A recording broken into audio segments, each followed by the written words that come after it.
Welcome to the Conspiracy Theory Iceberg, a series that takes you deep into a world where the line between fact and fiction blurs, and the truth is often stranger than fiction. Whether you're a skeptic or a believer, prepare to question everything you thought you knew. Also, don't forget to like and subscribe and share this video with your various co-conspirators. The influential ideas of Edward Bernays, the father of propaganda. Edward Bernays is one of the most influential figures in human history, yet his name is not widely known outside of specialized circles. His work fundamentally transformed the ways in which information is disseminated and opinions are shaped, and his influence continues to permeate every aspect of contemporary life. Born in 1891 in Vienna, Bernays was the nephew of Sigmund Freud, and he heavily drew upon his uncle's insights into human psychology. Bernays recognized early on that understanding the subconscious desires and irrational motivations of individuals could be powerful tools in influencing mass behavior. This insight laid the groundwork for what would become his pioneering work in public relations and propaganda. Bernays' career took a significant turn during World War I when he worked for the Committee on Public Information, a U.S. government agency responsible for promoting the war effort.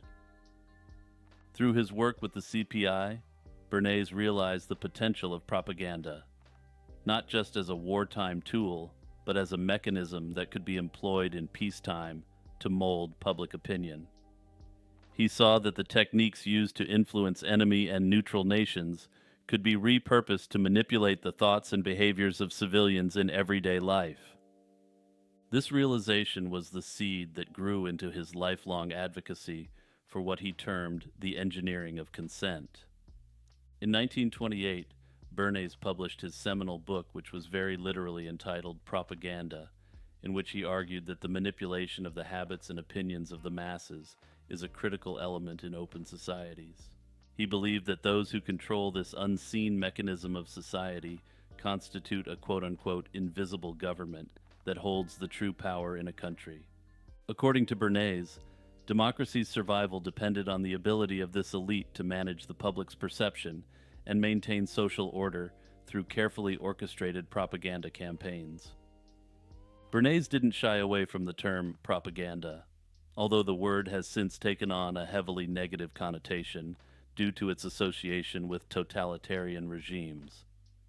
In his time, Bernays rebranded the concept as public relations to distance his work from the more sinister implications of propaganda, especially after World War II. Nonetheless, the core principles remain the same. Control the narrative, and you control the people.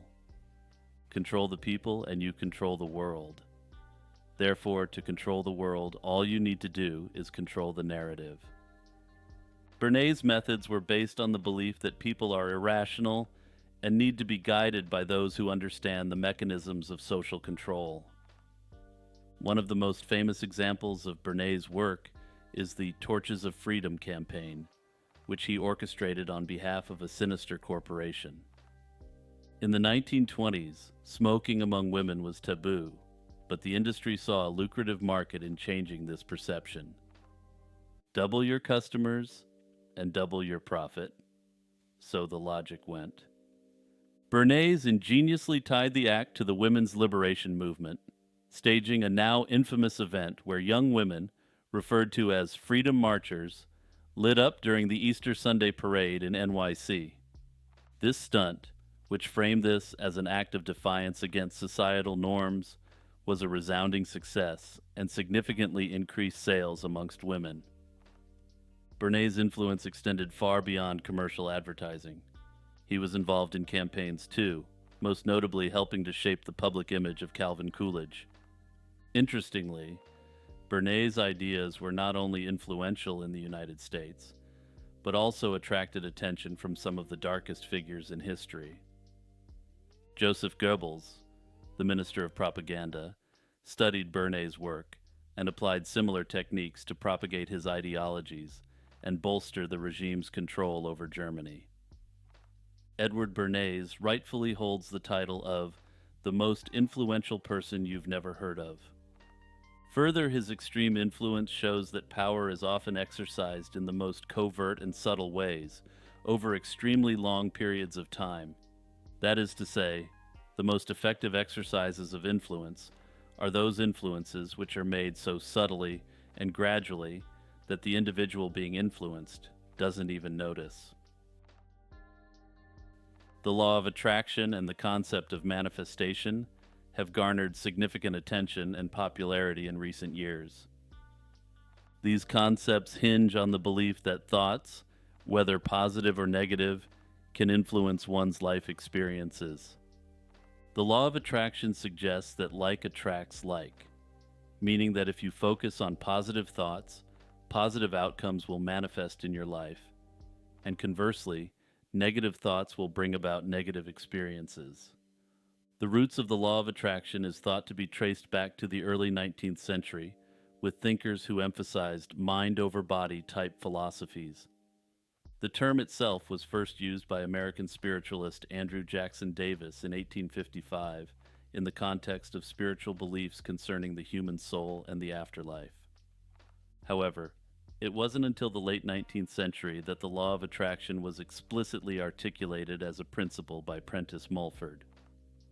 Mulford argued that thinking positive thoughts attracts positive things, which remains the core of the law of attraction.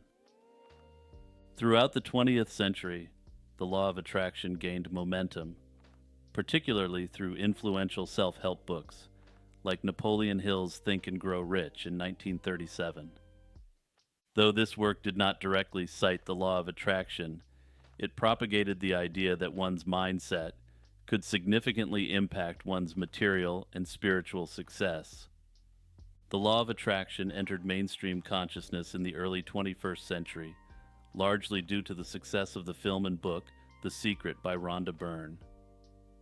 The Secret popularized the law of attraction by presenting it as a form of esoteric knowledge that could lead to wealth, health, and happiness. This work suggests that by focusing on what you want, visualizing it, and maintaining a positive mindset, you can attract your desires into your life. The book and film became a cultural phenomenon, selling millions of copies worldwide and inspiring countless individuals to adopt manifestation practices. One of the key aspects emphasized by Byrne is the power of gratitude and visualization. According to The Secret, expressing gratitude for what you already have and vividly imagining your desired outcomes are essential practices for activating the law of attraction. These ideas resonate with many people who believe that they have experienced real-life benefits by following these principles. The law of attraction has had a profound impact on popular culture, particularly within the self-help industry.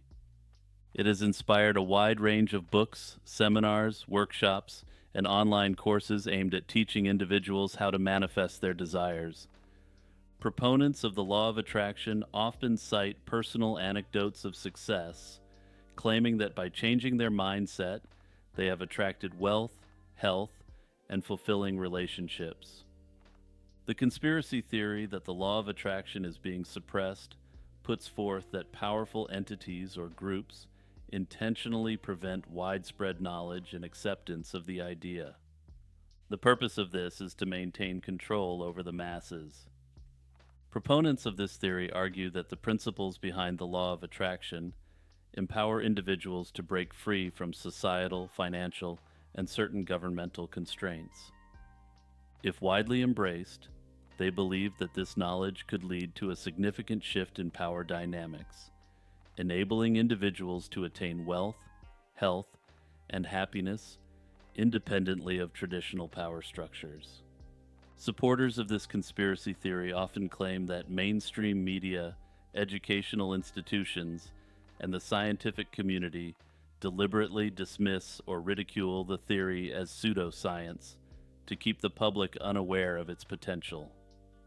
They suggest that the promotion of skepticism towards the law of attraction serves the interests of the elite that benefits from a population that feels powerless and dependent on external systems. After all, if individuals were empowered to be financially free and successful, would they really give up large portions of their lives to enhance the wealth of the ultra-rich? This theory is sometimes linked with broader ideas about the suppression of esoteric knowledge, which has been purportedly hidden throughout history by secret societies or religious institutions. Another particularly interesting conspiracy theory suggests that the elite may be actively using the law of attraction against the general populace. Some argue that, quote, doomer content is being deliberately promoted to exploit the negative aspects of the law of attraction. This theory holds that certain powers or entities are intentionally pushing pessimistic and defeatist narratives to manipulate the public's mindset. Doomer content typically includes media and online discussions that emphasize bleak, hopeless outlooks on the future, often focusing on economic collapse, environmental disaster, or social decay. By saturating the public with negative imagery and ideas, these forces aim to harness the law of attraction's principle that negative thoughts can manifest negative outcomes. Theorists argue that thoughts can indeed influence reality, and widespread exposure to doomer content could collectively drive society toward the very disasters these narratives depict. This is seen as a form of psychological manipulation, where fear, anxiety, and hopelessness are amplified to ensure that people remain trapped in a cycle of negativity, thereby creating a self-fulfilling prophecy. Supporters of this theory believe that promoting such content serves the interests of those who benefit from a disempowered, fearful, and divided population. By keeping people focused on negative outcomes, these entities can maintain control and prevent the public from realizing their potential to create positive change. If this theory resonates with you, make sure to stay tuned because I'll be going into a specific case where some theorize this tactic is being used later in the video. The New World Order, or NWO conspiracy theory, proposes the existence of a secretive global elite working to establish an authoritarian world government. This theory suggests that a group of powerful individuals and organizations are conspiring to control the world by manipulating political, economic, and social systems to serve their own interests. The roots of the New World Order conspiracy theory can be traced back to the early 20th century, particularly in the context of the post-World War I and II periods. During these times, the notion of a New World Order was used in a more benign sense by political leaders and thinkers to describe a hopeful restructuring of international relations to prevent future conflicts.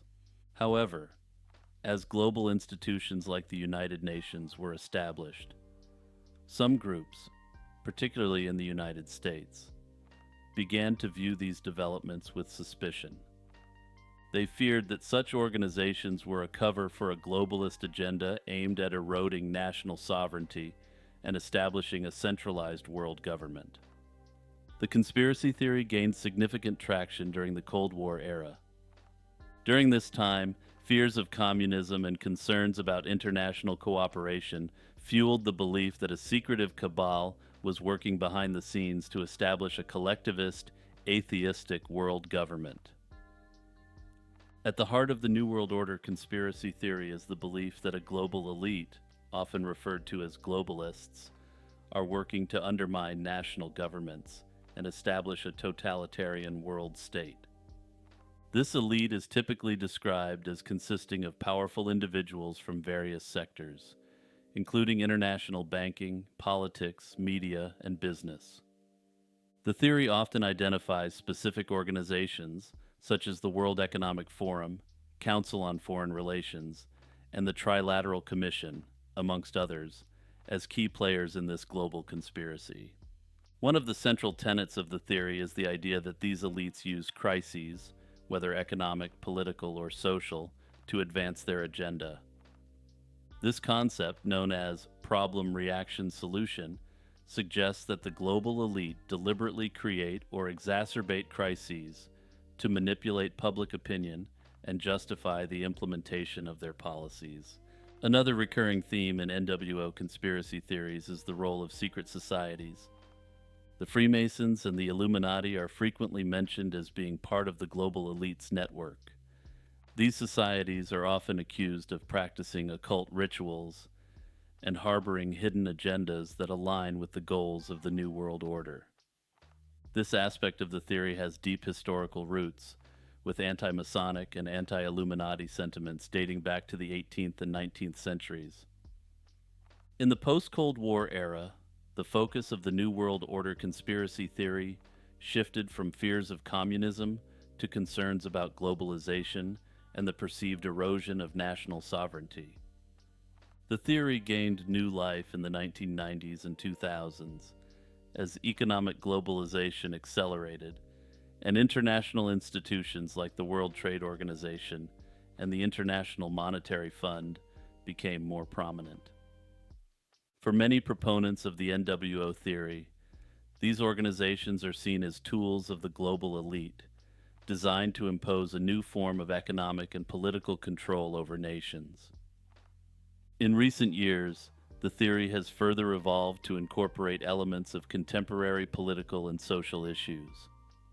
For example, the concept of predictive programming has emerged, suggesting that the global elite use media and entertainment to subtly condition the public to accept their agenda.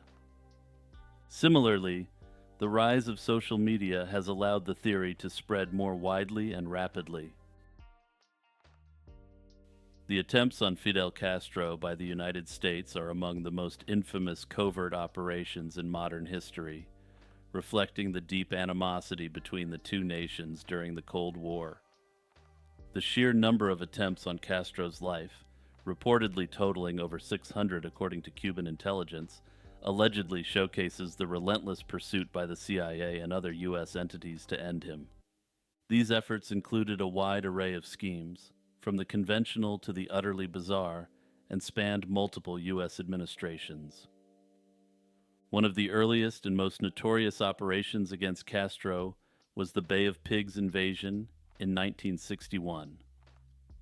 This operation was a failed military invasion of Cuba, undertaken by a CIA-sponsored paramilitary group composed of Cuban exiles.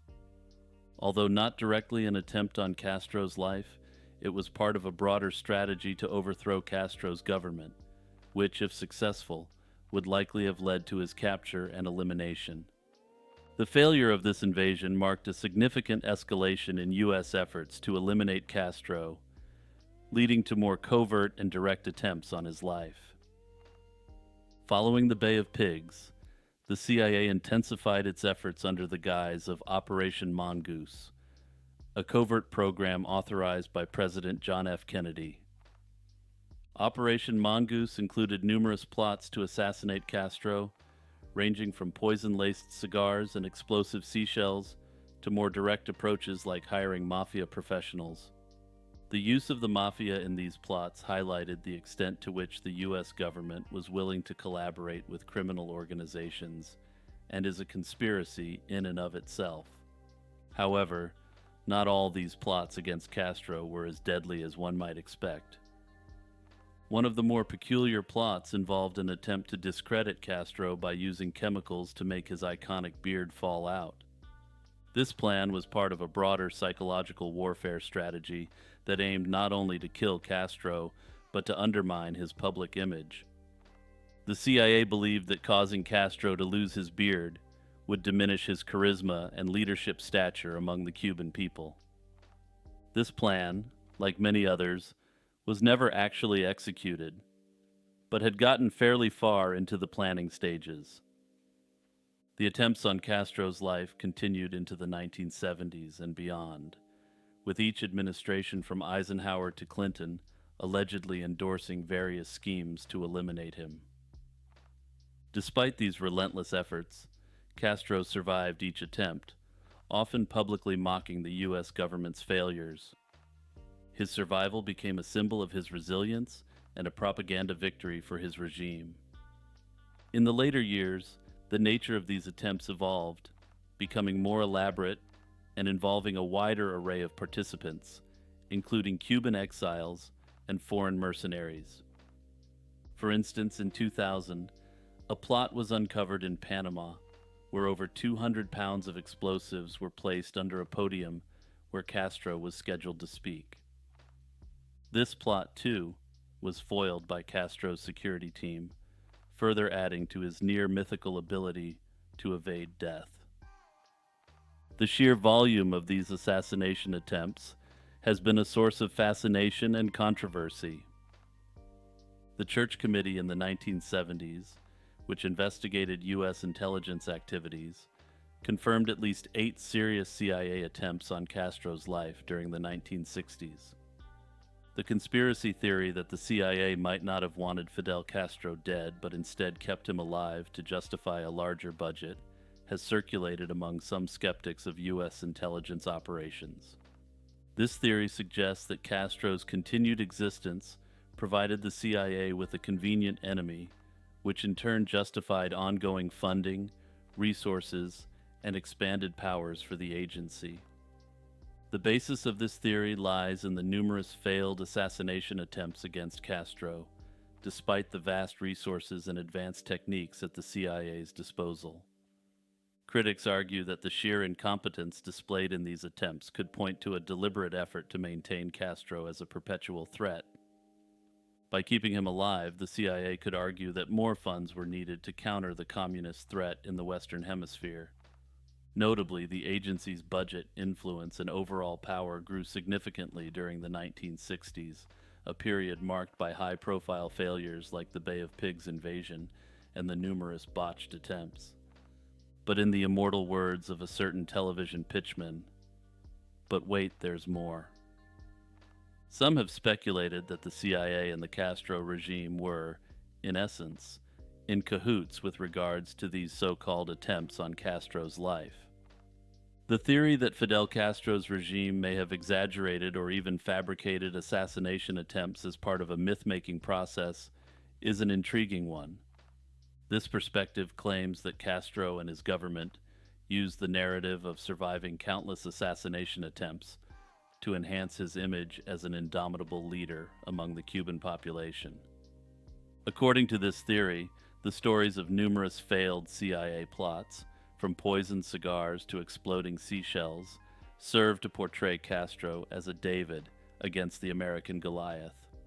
By presenting himself as a leader constantly under threat from the most powerful nation on earth, Castro could foster a sense of unity and defiance among Cubans.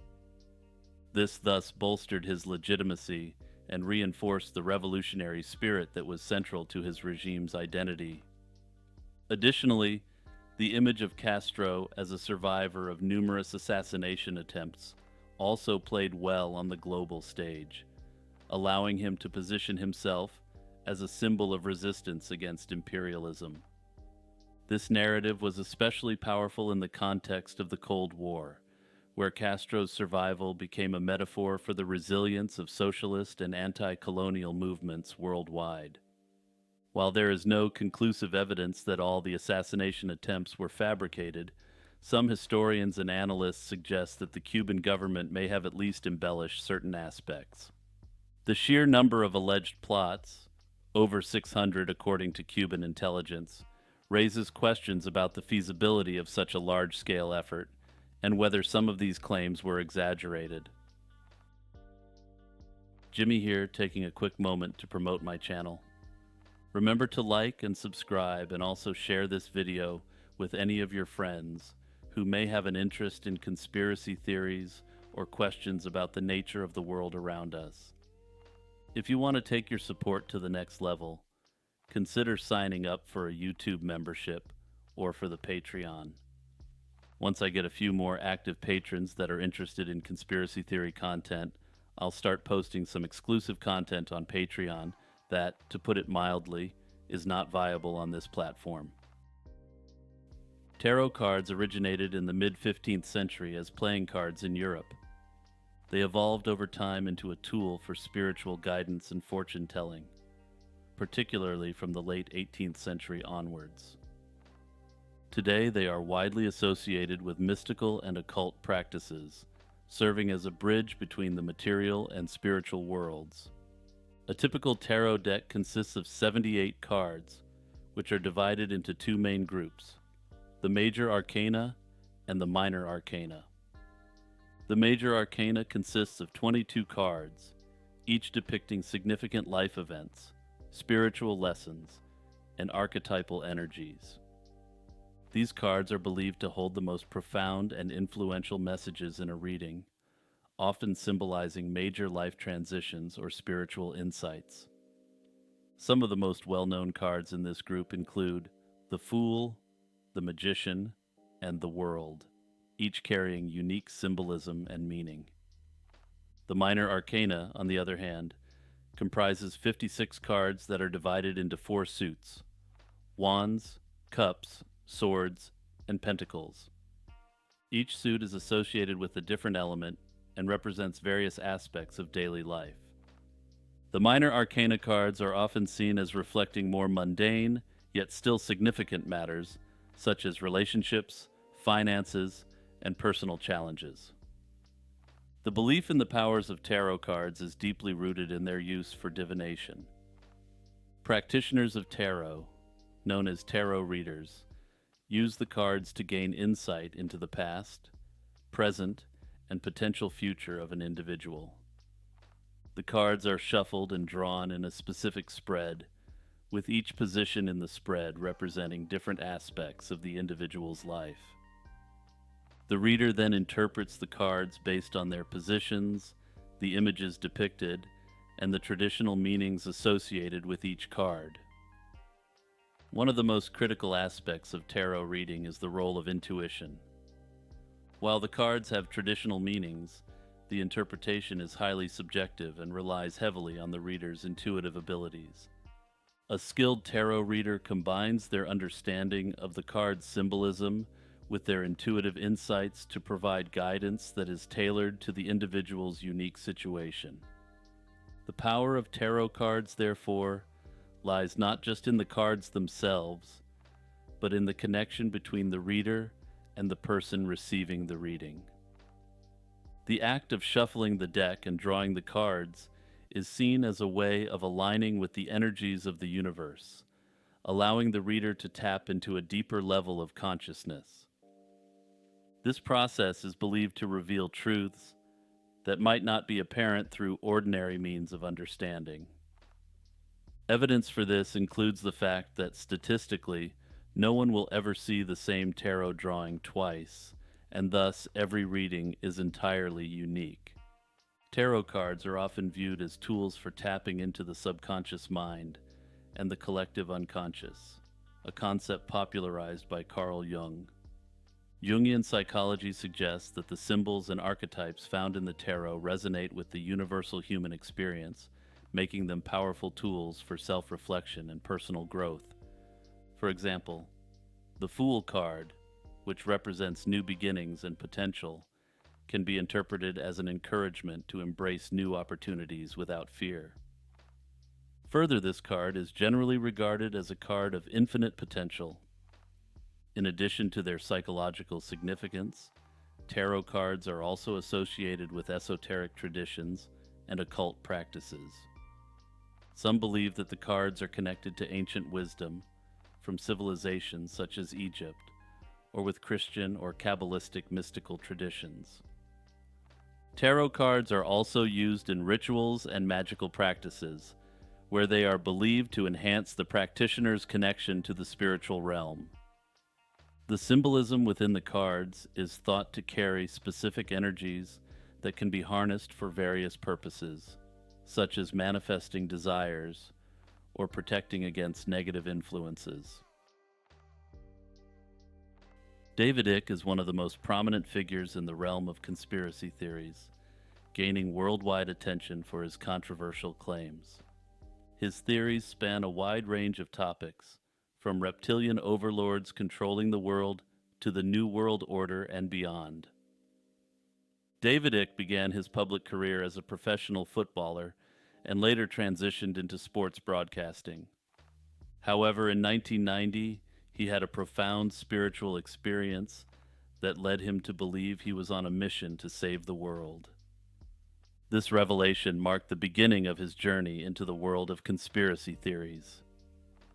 By 1991, Icke had begun to publicly declare his beliefs, which would later evolve into a complex web of interconnected theories that challenged the very fabric of mainstream understanding of the world.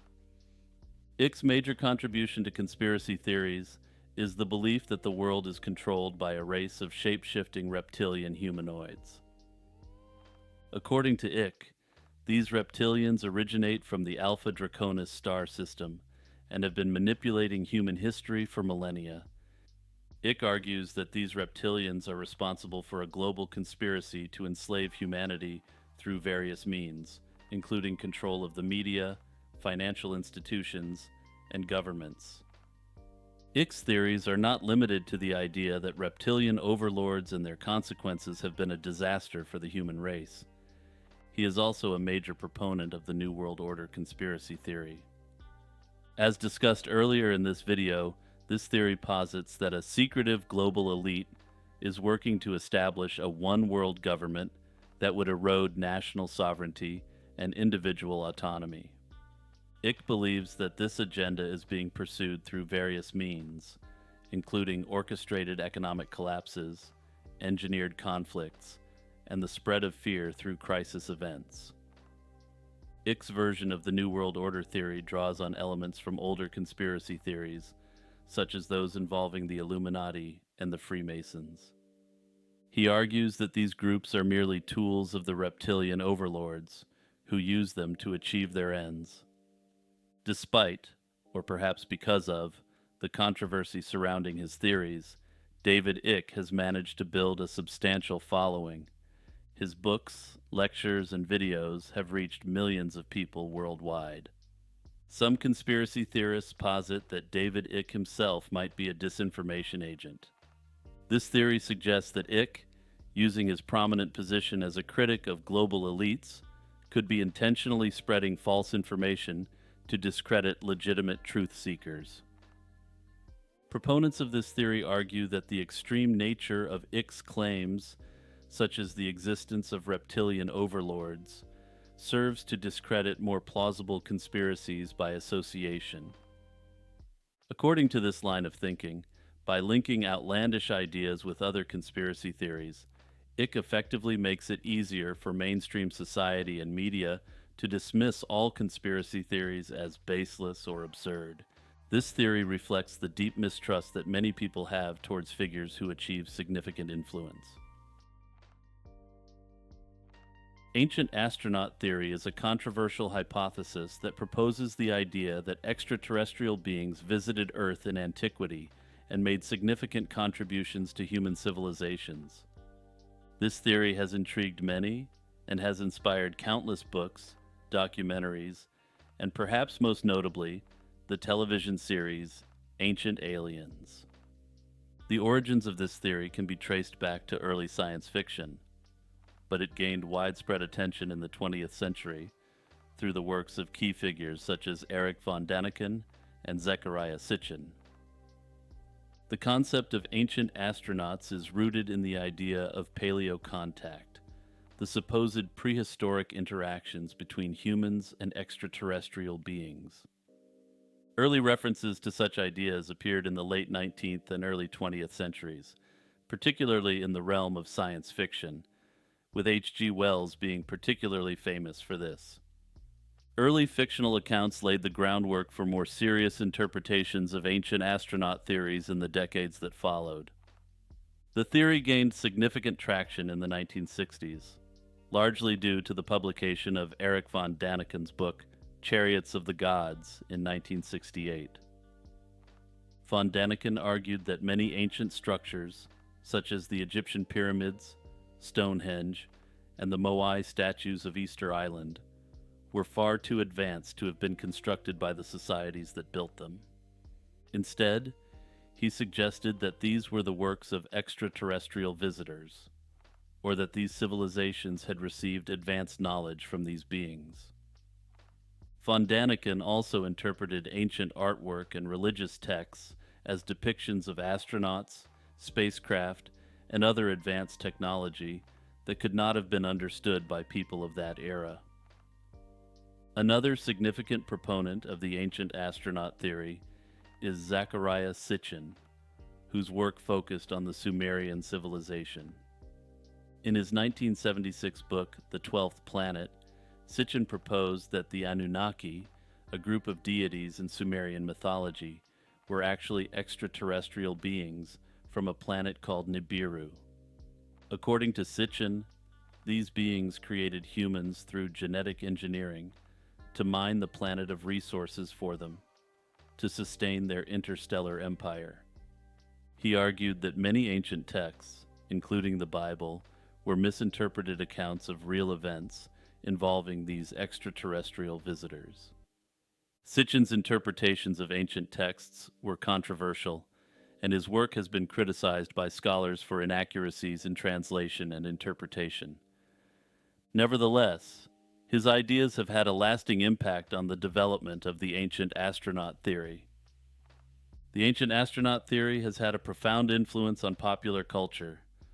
One of the most notable examples is the television series Ancient Aliens, which premiered in 2009. The series, which is heavily inspired by the works of von Daniken in particular, explores the idea that extraterrestrials have been visiting Earth for thousands of years. The show presents a wide range of evidence, from ancient texts and artifacts to unexplained phenomena. This evidence is generally presented in a way to suggest support for the hypothesis that ancient civilizations were influenced by advanced beings from other worlds. The series has been both popular and polarizing, with some viewers captivated by the possibilities it presents, while others dismiss it as pseudoscience. The concept that the ancient astronaut theory might be a psyop intended to demoralize humanity suggests that the theory could be designed to undermine human confidence in our own capabilities. Some argue that by attributing the achievements of ancient civilizations to extraterrestrial intervention, the theory subtly implies that humans are incapable of such monumental feats on our own. This could foster a belief that human innovation, creativity, and perseverance are insufficient without outside help, thus weakening our collective self-esteem and confidence in what we, as a species, can accomplish. The cover-up of the true nature of biblically accurate angels. The portrayal of angels in the Bible contrasts sharply with the popularized images that dominate modern culture. Far from the serene, human-like figures with wings, biblically accurate angels often evoke feelings of awe and terror due to their complex and often bizarre or disturbing appearances. One of the most striking depictions of angels in the Bible is that of the seraphim, described in the book of Isaiah. The seraphim are said to have 6 wings, 2 covering their faces, 2 covering their feet, and 2 used for flying. The covering of the face symbolizes their humility and reverence before God, as they cannot gaze directly upon His holiness. The wings covering their feet may indicate a state of readiness or concealment of their lower form, while the flying wings signify their movement within the heavenly realms. The seraphim are positioned around the throne of God, continually proclaiming His holiness. The Hebrew term seraph translates to burning ones, possibly alluding to their fiery appearance or the intensity of their divine light. Equally fascinating are the cherubim, described primarily in the book of Ezekiel. These beings are depicted with 4 faces, those of a lion, an ox, a human, and an eagle, each representing different aspects of God's creation: wild animals, domesticated animals, humanity, and birds. They possess 4 wings and are said to have bodies like burnished bronze. Their complex and multifaceted appearance underscores their role as guardians of sacred spaces, such as the throne of God and the Ark of the Covenant. Another enigmatic class of angels is the Ophanim, mentioned in Ezekiel's vision. Unlike the familiar features of seraphim and cherubim, the Ophanim are described as giant, interlocking wheels covered with eyes, capable of moving in any direction without turning. These wheels are filled with a radiant light and are closely associated with the cherubim, suggesting they share a divine purpose, possibly related to God's omniscience and omnipresence. The exact role of the Ophanim remains mysterious, but their constant motion and all-seeing nature imply a vigilant, watchful presence near the divine throne. These descriptions starkly contrast with the more familiar depictions of angels as benevolent, human-like beings. The terrifying and alien nature of biblically accurate angels highlights the vast gap between the divine and human realms. While these descriptions might seem unsettling, they serve a theological purpose. Angels, in their true biblical forms, are meant to evoke a sense of the divine majesty and the fear that often accompanies encounters with the holy. They are not meant to be comforting figures, but rather manifestations of God's will and power, often appearing at pivotal moments in the biblical narrative to convey God's commands or execute judgment. One conspiracy theory suggests that the true, terrifying appearance of biblically accurate angels has been deliberately obfuscated or downplayed throughout history. Proponents of this theory argue that religious and cultural institutions have intentionally promoted a more benign, human-like image of angels to make them more relatable and less frightening to the masses. Additionally, the approachable imagery of angels serves to reinforce their role as protectors and messengers of God, making them more palatable to believers and easier to incorporate into religious art and doctrine. Some believe that the traditionally beautiful and serene images of angels are actually demonic entities under the control of Lucifer. This theory suggests that Lucifer, once a high-ranking angel who fell from grace, uses deceptive tactics to manipulate how angels are perceived. By presenting demons as radiant, gentle beings, Lucifer is thought to disguise their true nature and lure people away from the true teachings of God and incite terror upon real angelic encounters. The Roman ruins of Guanabara Bay.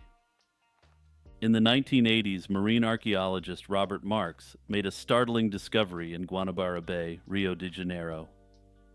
Diving into the bay's depths, Marks uncovered a collection of Roman amphorae, large clay jars typically used by Romans to transport goods like wine and olive oil. The discovery of these amphorae, initially believed to date back to the 3rd century AD, posed a significant challenge to the accepted narrative of the Americas' discovery. If authentic, these jars would suggest that Roman sailors might have reached Brazil over 1,000 years before the Portuguese explorer Pedro Álvares Cabral. Also, for those unaware, Cabral is traditionally credited with discovering Brazil in 1500, and this is almost universally accepted by the academic establishment. Robert Marks, already a renowned figure in marine archaeology, argued that these artifacts indicated a Roman shipwreck. He proposed that the ship, blown off course by a storm, ended up in Guanabara Bay. Supporting his claim, Marks pointed out the incrustations of barnacles and coral on the jars, suggesting they had been submerged for centuries. However, this theory was met with skepticism. Critics questioned the legitimacy of Marx's findings, pointing to his reputation for sensationalism and treasure hunting rather than scholarly rigor. The controversy deepened when a wealthy businessman, Americo Santarelli, claimed the amphorae were replicas he had commissioned and discarded in the bay in the 1960s. This revelation cast significant doubt on the authenticity of the artifacts. Adding to the complexity, Marx accused the Brazilian Navy of deliberately covering the site with silt to prevent further exploration. Marx suggested a conspiracy to preserve the historical narrative that honored Portuguese discovery. This claim has been denied by the Brazilian authorities, who have attributed Marx's ban from further explorations to allegations of artifact theft. Despite these controversies, some experts have defended the jar's authenticity. Elizabeth Will, a professor of classics at MIT and an expert on Roman amphorae, identified the jars as similar to those produced in the Roman colony of Kouas on Morocco's Atlantic coast. This analysis provided some academic backing to Marx's assertions, although it is important to note that the professor did not endorse Marx's specific claims. Today, the debate over the Guanabara Bay amphorae remains unresolved. No comprehensive, peer-reviewed archaeological survey has been conducted to definitively determine the origins of these jars. The Brazilian government's ban on underwater exploration in the bay has further impeded efforts to uncover the truth. Professional wrestling has long been a subject of controversy, with fans and critics alike debating whether it's an authentic sport or mere entertainment. Yet, a fascinating conspiracy theory persists, suggesting that professional wrestling is not only a legitimate sport, but that this truth is known only to a select few. The roots of this theory lie in the level of secrecy that has always surrounded professional wrestling.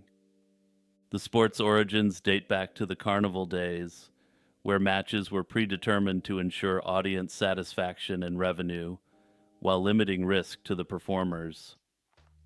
Audiences were blissfully unaware that the spectacles they saw, which involved great athleticism and legitimate injury, were not competitive sports events.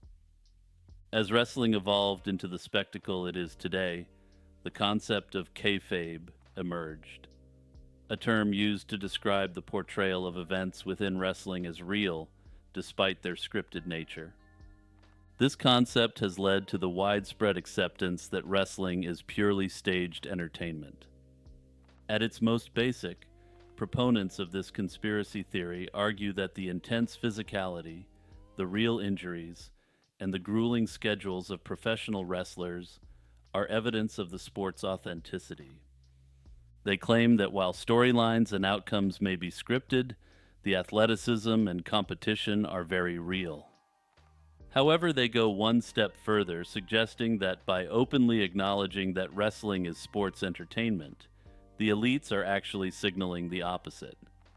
Proponents of this theory generally argue that all professional sports, except pro wrestling, are sports entertainment. This perspective suggests that the scripted nature of wrestling is simply a cover for a very real sport. According to this theory, while the elites are free to manipulate and script other so-called sporting events, they can actually enjoy the real sportsmanship of professional wrestling. This theory suggests that the elite enjoy watching professional wrestling largely because of the persistent belief amongst the masses that the outcomes are fixed. Proponents of this conspiracy theory argue that wrestling is also used for predictive programming, or as a subtle gesture to the elites who are watching and know the truth of the sport. One of the most popular wrestling factions in the 1990s was even named the New World Order. This wrestling faction, with its narrative of taking over the WCW and maintaining a shadowy control over the organization, paralleled the idea of the NWO conspiracy theory. It played into predictive programming by normalizing the concept of a seemingly unstoppable group seeking power. Meriwether Lewis, famed for co-leading the Lewis and Clark expedition, met an untimely end on October 10, 1809, at Grinder's Stand, a remote inn along the Natchez Trace in Tennessee. At the time of his demise, Lewis was on a journey from St. Louis to Washington, D.C., where he intended to address financial issues related to his role as the governor of the Louisiana Territory. The Natchez Trace, known as the Devil's Backbone, was a perilous route infamous for its bandits and rough conditions. On the night in question, Lewis reportedly behaved erratically, asking for alcohol but consuming little and pacing nervously. Later, sounds of gunshots were heard, followed by Lewis's voice calling out for water. The innkeeper, Mrs. Grinder, claimed she was too frightened to assist him and found him severely injured the next morning. The official explanation given by those close to Lewis, including Thomas Jefferson and William Clark, was that he had chosen to end himself. They cited his well-documented bouts of depression and earlier attempts at this act. Jefferson himself mentioned Lewis's sensible depressions of mind and noted that Lewis had arranged his affairs in a way that suggested he anticipated his own passing. However, this explanation has been challenged over the years. Some believe that Lewis might have been a victim of foul play, with theories ranging from a robbery gone wrong to more elaborate plots involving political adversaries. One of the most notable figures implicated in these theories is General Wilkinson, the former governor of the Louisiana Territory, who was later revealed to be an agent working for Spain. Wilkinson's involvement in numerous conspiracies, including a notorious plot with Aaron Burr, has led some to speculate that he might have orchestrated Lewis's demise. Further fueling the debate, when Lewis's grave was inspected in 1847, the commission responsible for erecting his monument suggested that his end was more likely due to foul play. However, they provided little evidence to support this claim. The controversy persists in part because of the conflicting accounts from the night at Grinder's stand and the fact that no thorough investigation was conducted at the time. The circumstances of Lewis's final hours have been the subject of renewed interest, with descendants and historians alike calling for his remains to be exhumed to allow for modern forensic analysis. Despite advances in technology that could potentially shed light on the mystery, the National Park Service has denied these requests, citing concerns over the integrity of the grave site. The theory that U.S. governmental agencies, such as the FBI and CIA, exert control over organized crime is a conspiracy theory that has gained significant popularity in the last decades. This perspective is fueled by well-documented historical instances of collaboration between the government and organized crime, particularly during the mid-20th century. One of the most cited examples is the collaboration between the CIA and the Mafia during the early Cold War period. This partnership is most famously exemplified in efforts to prevent communist influence in Italy's 1948 elections. The CIA, fearing a communist takeover in a key Mediterranean country, reportedly collaborated with American and Italian mafia figures to influence the election results. Mafia operatives were instrumental in manipulating labor unions and providing logistical support to anti-communist candidates, utilizing funds funneled through CIA channels. Similarly, during World War II, the U.S. government forged a controversial relationship with organized crime figures like Lucky Luciano. Luciano, a top mafia boss imprisoned in the U.S., was released early in exchange for his assistance in securing American ports against Axis sabotage and fostering intelligence connections. Cooperation with organized crime figures hasn't just been limited to Italian and Italian-American mafia organizations. For instance, in post-war Japan, the U.S. occupation government freed members of the Yakuza from prison and gave them access to large quantities of illicit drugs to sell. These freed Yakuza members were given free rein over their traditional domains. However, the occupation government wanted them to play a role in suppressing left-wing movements in Japan. During the occupation, there was a significant fear by the occupation government and many in Japan that the country was on the verge of falling under communist influence. The FBI's history is also fraught with controversies that have fueled conspiracy theories about its involvement with organized crime. Under the long tenure of J. Edgar Hoover, the FBI was accused of both shielding certain organized crime figures and using others to further its own agenda. Hoover, who led the FBI for nearly half a century, was notorious for his secretive and often extra-legal methods. Despite the public stance of fighting crime, it's argued that Hoover selectively ignored the mafia's activities in exchange for their quote-unquote support when needed. Critics of these conspiracy theories argue that they often oversimplify complex historical events and downplay the documented efforts of these agencies to combat organized crime. For instance, the FBI's extensive use of the RICO Act has led to significant prosecutions of mafia figures since the 1970s.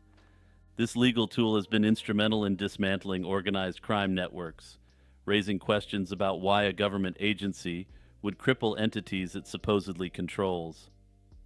However, conspiracy theorists argue that the RICO Act is applied selectively only to those who have fallen from grace or who will no longer play ball. Spring-heeled Jack is a figure from Victorian folklore known for his terrifying appearance and extraordinary physical abilities. The legend began with sightings in 1837 in London, and over the years, the stories of Spring-heeled Jack morphed into a national phenomenon with reports of sightings across Great Britain. The initial reports described Spring-heeled Jack as a ghostly figure who would attack individuals unexpectedly, with the most notable early accounts involving assaults.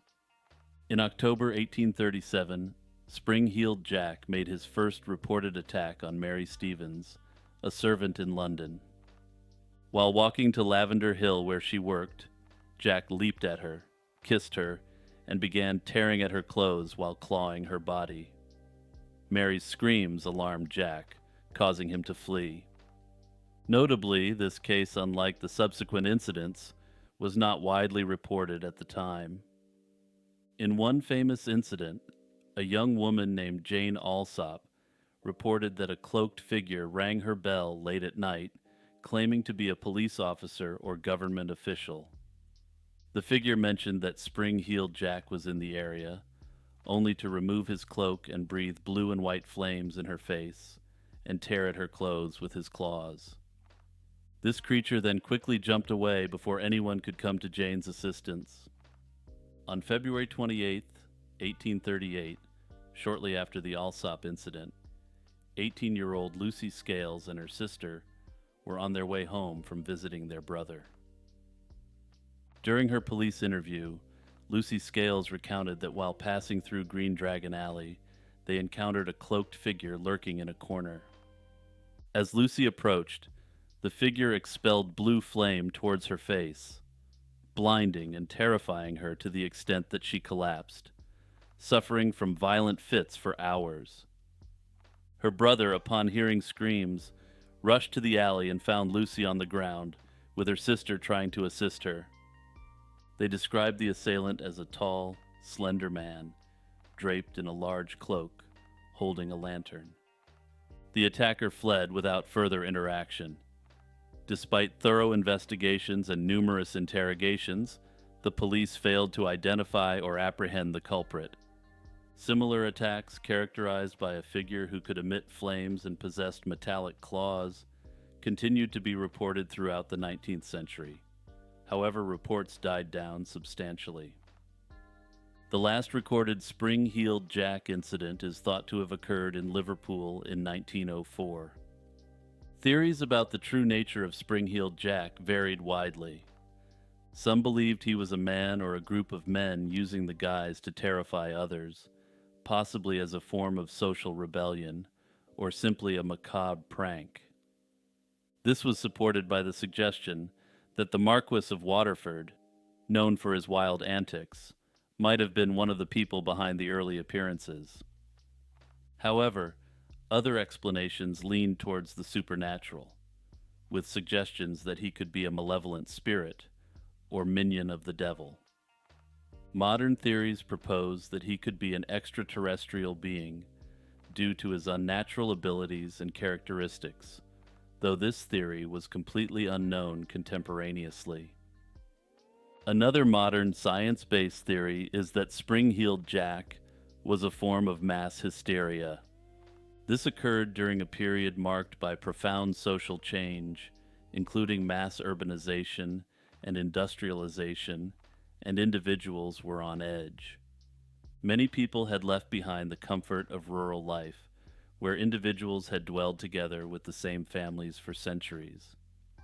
They left behind lives where everyone knew everyone, for lives where virtually everyone was a complete and total stranger. As such, According to the mass hysteria theory, reports of the initial assaults were likely to fuel this collective unease and lead to mass panic. Further, Spring-Heeled Jack's extraordinary abilities, like leaping great heights and breathing fire, bear the hallmarks of urban legend rather than genuine phenomena. As sightings spread, they were amplified by sensationalist media of the time, which thrived on the public's fear of the unknown and the unexplained. While the true nature of this creature will never be known, it's no surprise that the legend of Spring-Heeled Jack has persisted long after his sightings have stopped. He became a staple character in Victorian folklore and has seen a great resurgence in interest all around the world in the early 21st century. The Vela Incident. On September 22, 1979, a U.S. Vela satellite detected a mysterious double flash of light in the South Atlantic near the Prince Edward Islands. The Vela satellites were designed to detect atmospheric nuclear explosions, and the double flash was characteristic of such detonations. However, subsequent investigations have failed to conclusively determine the cause of the flash, leading to various theories and speculations about what really happened. Initial interpretations of the Vela incident leaned heavily towards it being a nuclear test. The Vela satellites had previously detected nuclear tests by countries such as France and China, with the characteristic double flash pattern. However, this particular incident stood out because there was no corroborative evidence such as radioactive fallout or seismic data typically associated with nuclear explosions. One of the prominent theories is that the flash was a nuclear test, conducted jointly by Israel and South Africa. At the time, South Africa was developing its own nuclear capabilities, and Israel was known to possess nuclear technology, although it maintains a policy of ambiguity. While this was the most common theory at the time, other common suggestions included potential tests by Pakistan, India, the Soviet Union, or France. Some declassified documents and intelligence reports suggested that the two countries might have collaborated on a clandestine nuclear test.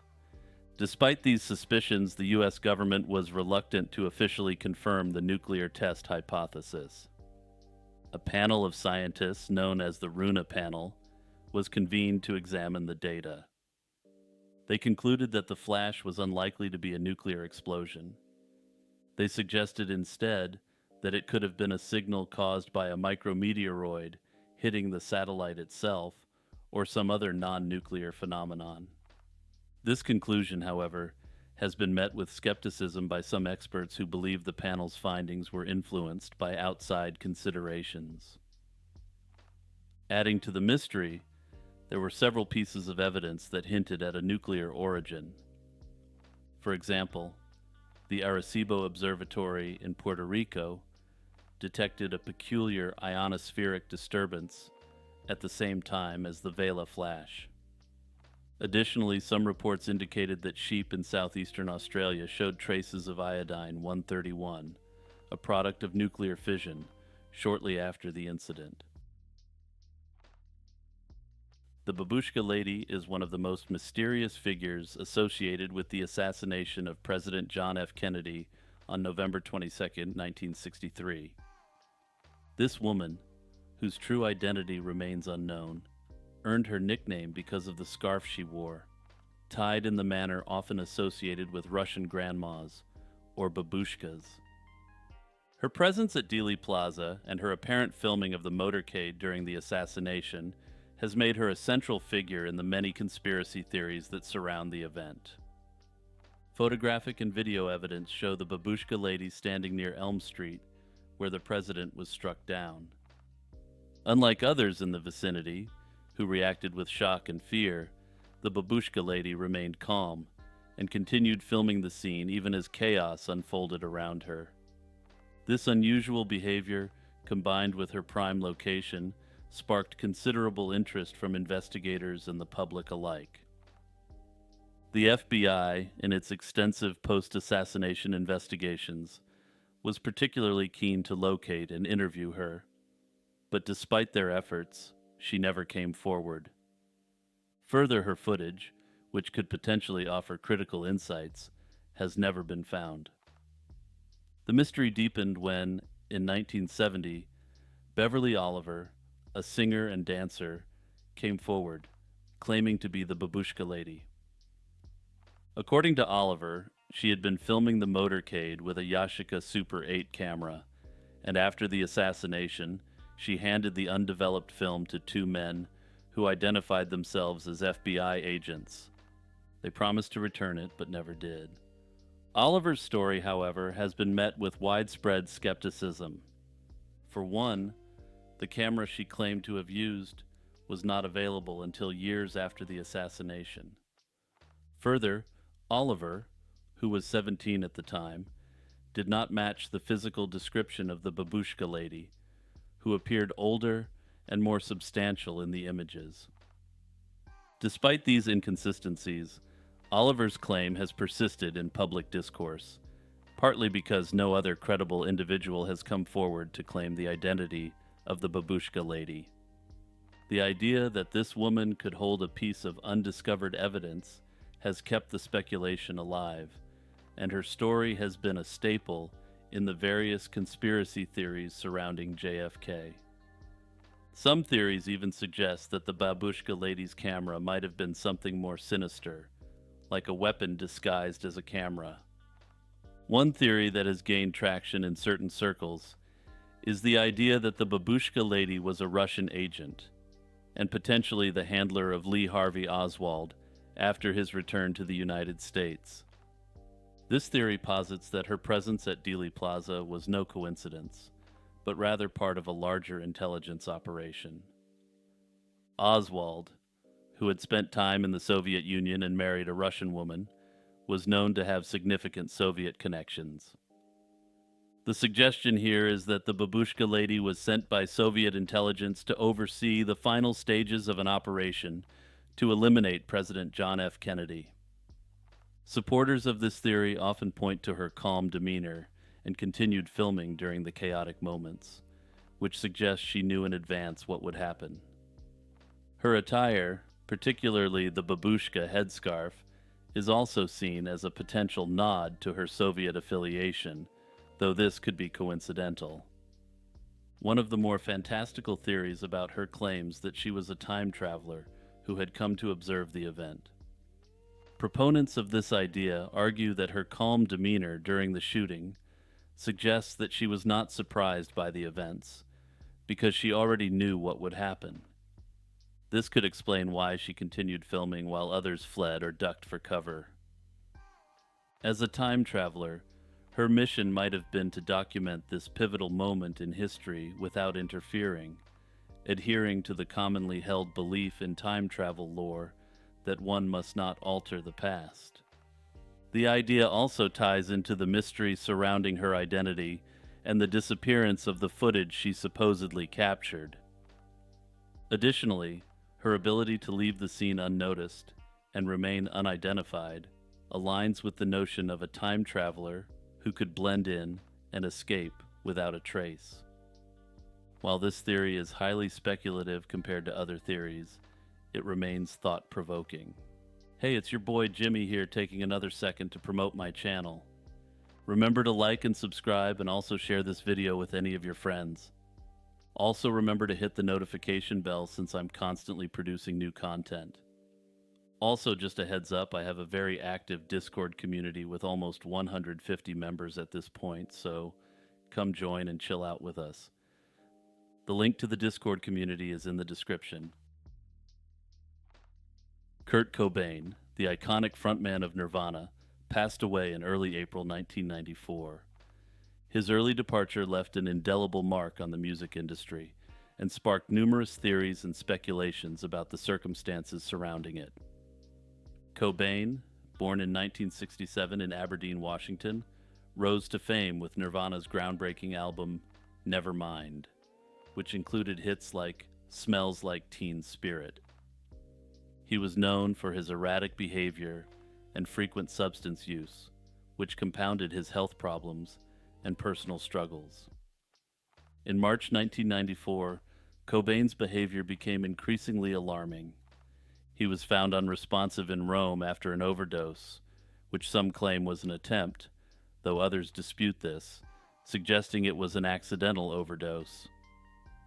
Following this incident, Cobain entered a rehabilitation facility in Los Angeles, but left abruptly, returning to Seattle. On April 2nd, he purchased shotgun shells, allegedly for protection against burglars, and disappeared shortly after. On April 8, 1994, an electrician discovered Cobain's body in the greenhouse of his Seattle home. The scene included a shotgun, a box of shells, and a note addressed to Cobain's imaginary childhood friend. The note expressed Cobain's lack of enthusiasm for music and life, ending with a message to his wife, Courtney Love, and their daughter, Frances. The official ruling was that Cobain had taken his own life. However, this conclusion has been questioned by fans, friends, and private investigators. Tom Grant, a private investigator hired by Love, has been one of the most vocal critics of the official ruling.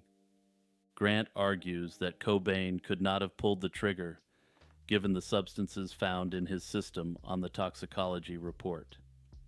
He also points to alleged inconsistencies in the note and suspicious behavior by Love as reasons for his doubts. Additionally, various individuals close to Cobain, including his grandfather and some fans, have expressed their belief that the circumstances of his passing are suspicious. Despite these theories, official reviews of the case, including a re-examination by the Seattle Police in 2014, have upheld the original findings. The police have stated that the evidence supports the conclusion that Cobain acted of his own accord. Hyperborea, a concept steeped in ancient Greek mythology, has fascinated scholars for millennia. This mythical land, believed to lie far to the north of Greece, was described as a paradise beyond the domain of Boreas, the god of cold northern winds and winter. In Hyperborea, the sun is said to shine 24 hours a day, and the inhabitants live in unparalleled bliss for extremely long periods of time. Some authors have speculated that Hyperborea might be located within the Arctic Circle due to the description of the sun's unique behavior there, mirroring the real-life behavior of the sun in summer. Further, the Greeks depicted Hyperboreans as a race of giants who possessed superior physical and mental capabilities. The first detailed account of Hyperborea comes from Hesiod, an ancient Greek poet who painted a picture of a utopian society. Hesiod's account is ancient even by Greek standards, coming from the 8th century BC. Hyperborea was often associated with Apollo, the Greek god of the sun, music, and poetry. The Hyperboreans were described as devout worshippers of Apollo, sending him gifts, and in return, they enjoyed a peaceful existence free from the hardships of war and disease. The connection between Apollo and Hyperborea was deeply ingrained in Greek mythology, with legends stating that Apollo himself would visit Hyperborea during the winter months. The geographical location of Hyperborea was a subject of much speculation among ancient authors. Some identified it with Britain, suggesting that the mysterious land lay beyond the land of the Celts, in the ocean, and was characterized by its fertile land and temperate climate. Notably, Britain has a climate that is remarkably well suited to agricultural society, though the island is famously not incredibly sunny. Other writers proposed different locations, with the suggestion that Hyperborea lay beyond the Ural Mountains. More fantastical notions placed Hyperborea at the very edges of the world, including suggestions that it was located in the Arctic regions. Herodotus, the father of recorded history, mentioned the land, but expressed skepticism about its existence, a sentiment echoed by later scholars and historians. Notably, Herodotus was the first known person in the Western world to attempt to portray history as based on evidence, rather than based upon conjecture and mixtures of mythology. As such, his doubts about the existence of Hyperborea had a significant effect upon all subsequent historical and geographical analyses of this supposed region. Despite these doubts, the legend of Hyperborea persisted, with various cultures beyond the Greeks mentioning northern environments. In the fall of 2001, the United States experienced a series of anthrax attacks, which compounded the national anxiety already heightened by 9/11. The anthrax letters were first mailed on September 18, 2001, targeting media outlets and political figures.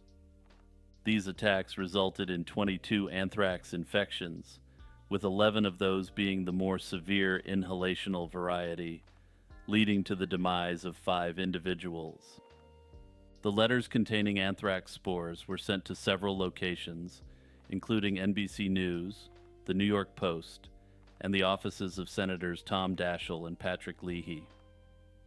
The Daschle letter, opened on October 15th, led to the temporary shutdown of government mail services due to the threat it posed. These letters were found to contain anthrax spores in a highly refined dry powder form, though there were conflicting reports on whether the spores were weaponized. Initial suspicion fell on foreign actors, given the timing and content of the letters, which included phrases associated with Al-Qaeda. However, the FBI soon redirected its focus to domestic sources when it was determined that the anthrax originated from an American laboratory. An American bioweapons expert was the first major suspect, and in a moment you'll see why I've chosen not to give his name. The FBI's intense investigation into this individual included surveillance and multiple invasive searches. He was eventually completely exonerated and won a substantial settlement from the U.S. government for defamation. Attention then turned to Dr. Bruce Ivins, another scientist at the U.S. Army Medical Research Institute of Infectious Diseases. The FBI linked Ivins to the anthrax used in the attacks, based on his access to the strain and other circumstantial evidence. Ivins' behavior during the investigation, including his hospitalization for mental health issues, raised further suspicion. He passed away in 2008, and shortly afterward, the FBI declared Ivins the sole perpetrator, although this conclusion has been contested by various experts and studies since then. Despite the closure of the case, numerous questions and theories about the attacks remain. Some believe that Ivins could not have acted alone due to the complexity of producing the highly refined anthrax spores. This theory posits that other individuals with similar expertise and access to the laboratory might have been involved. Supporters of this theory argue that the FBI's investigation overlooked potential collaborators and relied too heavily on circumstantial evidence against Ivins. Several scientific and investigative bodies, including the National Academy of Sciences, have criticized the FBI's methods and conclusions. They argue that the scientific evidence linking Ivins to the anthrax was not conclusive and flawed. Some suggest that Ivins' mental health struggles were exacerbated by the intense pressure of the investigation, possibly leading to his demise. A Government Accountability Office report also highlighted deficiencies in the FBI's investigative techniques, casting further doubt on the official narrative. The Eleusinian Mysteries, among the most significant religious rites in ancient Greece, were held annually in honor of Demeter and Persephone in the city of Eleusis. These ceremonies, centered in the town of Eleusis near Athens, were celebrated for nearly 2 millennia, from around 1600 BC until the late 4th century AD. The rites were shrouded in secrecy, with initiates sworn to silence about the specific rituals they experienced. The origins of the Eleusinian Mysteries are deeply rooted in Greek mythology, particularly the story of Demeter and her daughter Persephone. According to the myth, Persephone was abducted by Hades, the god of the underworld, leading Demeter to search for her tirelessly. Demeter, the goddess of agriculture, in her grief, neglected the earth, leading to widespread famine. Eventually, Zeus intervened, and Persephone was allowed to return to the surface to spend part of the year with her mother and part with Hades, symbolizing the seasonal cycle of growth and decay. Her return marked the arrival of spring, and her descent the onset of winter. The Eleusinian mysteries consisted of two main parts: the lesser mysteries held in spring and the greater mysteries in autumn. The lesser mysteries served as a preliminary stage, purifying initiates and preparing them for the greater mysteries. The greater mysteries involved a grand procession from Athens to Eleusis, purification rituals, sacrifices, and fasting. Participants drank a special potion called kykeon, which some scholars believe may have contained psychoactive ingredients to induce visions. Upon arriving at Eleusis, initiates entered the telesterion, a large hall that could accommodate thousands of people. Inside, secretive rituals were performed, including dramatic reenactments of the Demeter and Persephone myth. These ceremonies culminated in a profound mystical experience, often described as a vision of the underworld or an epiphany of the gods. Despite extensive historical records, the exact nature of the Eleusinian mysteries remains largely unknown due to the strict vow of secrecy taken by all participants. However, several theories have been proposed about the activities within the telesterion. The rites likely provided a form of psychological transformation, offering comfort and a sense of eternal life to the initiates. Ancient testimonials, including those of Cicero and later philosophers, indicate that the mysteries helped participants overcome their fear of death. The mysteries continued to evolve over centuries, integrating influences from other cultures, such as Egyptian religious beliefs about the afterlife. Despite their prominence, the mysteries faced suppression with the rise of Christianity. Emperor Theodosius I officially ended the mysteries in 392 AD as part of a broader effort to eliminate pagan practices. The final blow came with the invasion of Alaric, king of the Goths, who desecrated the sacred sites in 396 AD. However, it is speculated that some of the practices associated with the Eleusinian mysteries were adapted into local Christian ritual and belief. Further, according to some theories, these beliefs and practices of the Eleusinian mysteries were subsequently adopted by secret societies such as the Illuminati. The theory that Reddit, one of the largest social media platforms, is a psyop orchestrated to disseminate doomer content, is rapidly gaining traction. According to proponents of this theory, Reddit is not merely a platform where people share ideas and memes. Rather, it's a tool used by unseen actors to push narratives of despair and hopelessness, particularly among younger generations. Within this framework, the theory that Reddit could serve as a psyop hinges on the platform's ability to influence user behavior and thoughts covertly. The platform's vast reach and the anonymity it provides make it a potentially powerful tool for shaping public opinion, especially when used to spread specific types of content.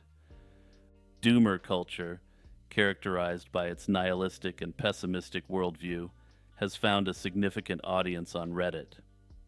The term doomer originally referred to individuals deeply pessimistic about the future, often focusing on the inevitable collapse of society. The source of collapse is diverse, but is generally due to factors like environmental degradation, economic instability, and corruption at all levels of society. This subculture is epitomized by the doomer meme, which typically features a young man in a black hoodie embodying a sense of despair and resignation. The doomer phenomenon has expanded beyond mere meme culture. It has become a lens through which many young people, particularly those disillusioned with the current state of the world, view their future. This worldview is heavily promoted in specific Reddit communities, such as r/Collapse, where users share and reinforce content that aligns with the doomer mindset. Critics of Reddit suggest that the platform's algorithm, which prioritizes engagement, amplifies this content, driving more users towards pessimistic and defeatist attitudes. Proponents of the conspiracy theory argue that the spread of doomer content on Reddit is not a mere coincidence, but a deliberate act of psychological manipulation. They suggest that the platform is used by governmental or corporate entities to spread despair, thereby pacifying the population and preventing potential uprisings or resistance. The logic follows that if people are made to feel hopeless about their future, they are less likely to take action against systemic issues like economic inequality.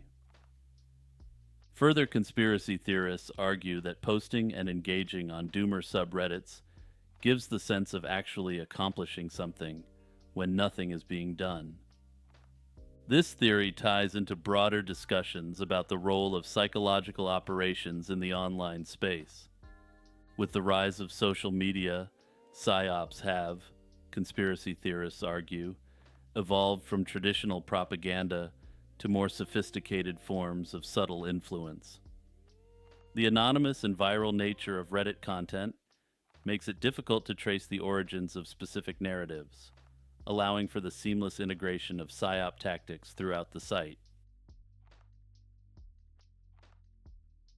The Aurora incident of 1897 is an event in early modern UFO lore, marked by an alleged airship crash in the small town of Aurora, Texas.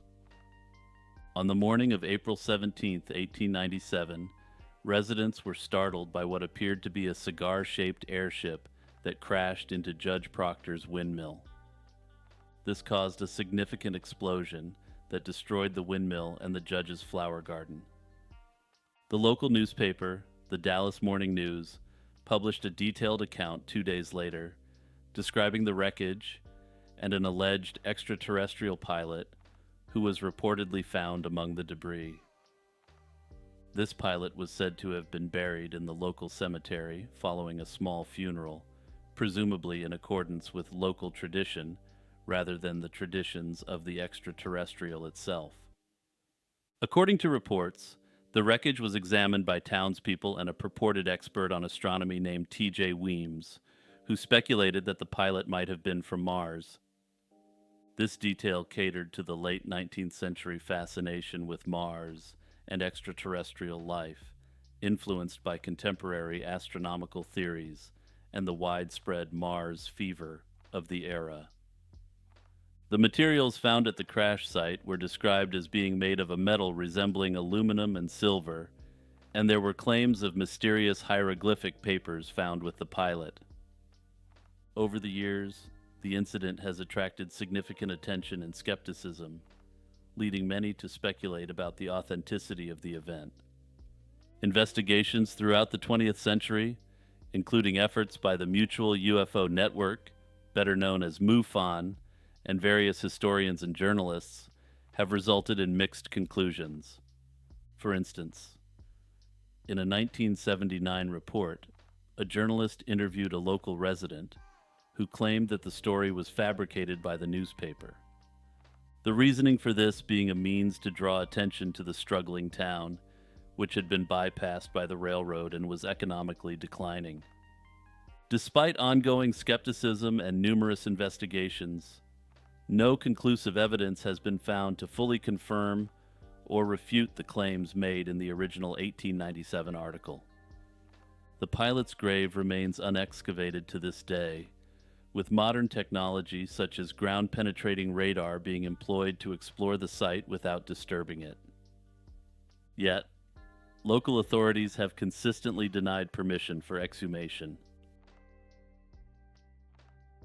The concept of the third eye is a widely recognized symbol across various spiritual traditions, representing an inner vision, heightened awareness, and a gateway to higher consciousness. This esoteric concept is most commonly associated with the chakras in Hinduism and the pineal gland in modern interpretations. The third eye is traditionally seen as a mystical and esoteric concept in various spiritual traditions, particularly in Hinduism and Buddhism. In Hinduism, the third eye is associated with the Ajna chakra, located between the eyebrows, which is considered the center of intuition, intellect, and spiritual insight. This chakra is believed to connect individuals to their inner selves and the universe, enabling them to perceive realities beyond the physical world. It is often symbolized by a bindi, a mark on the forehead representing the divine vision of inner reality. Buddhism similarly associates the third eye with mindfulness and awakening, a state where one transcends ordinary perception to achieve spiritual enlightenment. The third eye is seen as the path to realizing the true nature of existence, free from the illusions of the material world. In other cultures, the third eye has also been recognized in different forms. For instance, in Egyptian mythology, it is often compared to the Eye of Horus, a symbol of protection, royal authority, and good health. In Celtic traditions, there's evidence Druids believed in a metaphorical eye that granted insight into the unseen and the true reality of the world. In more contemporary interpretations, particularly in the West, the third eye is often linked to the pineal gland, a small endocrine gland in the brain. The pineal gland has been a subject of fascination due to its connection with light, sleep regulation, and the production of melatonin. Some holistic practitioners and spiritual teachers believe that the pineal gland, when activated, can lead to the awakening of the third eye, thereby enhancing intuition and spiritual insight. The association between the third eye and the pineal gland gained popularity in the 20th century, especially through the works of New Age thinkers and theosophists. This belief has led to various practices aimed at opening the third eye, such as meditation, visualization, and certain yoga practices that are designed to stimulate this gland and awaken higher consciousness. In many spiritual traditions, opening the third eye is seen as a crucial step towards achieving enlightenment. It involves transcending the limitations of the ego and the material world to gain a deeper understanding of the self and the universe. The Gedi Kuros, a statue purported to date back to the 6th century BC, has long been the center of debate over its authenticity and conspiracy surrounding it. Purchased by the J. Paul Getty Museum in 1986, the statue immediately drew skepticism from art historians for its fresh appearance and the details that seemed off, such as the fingernails. Despite initial scientific analyses supporting its antiquity, numerous factors have contributed to ongoing suspicions about its authenticity. A kouros is an ancient Greek statue type, representing a young, standing male who has apparently lost his clothing. Originating in the Archaic period, around 650 to 500 BC, these sculptures are characterized by their frontal stance, with one foot forward and hands clenched by the sides. They embody the ancient Greek ideal of youth and physical perfection, displaying stylized anatomical features.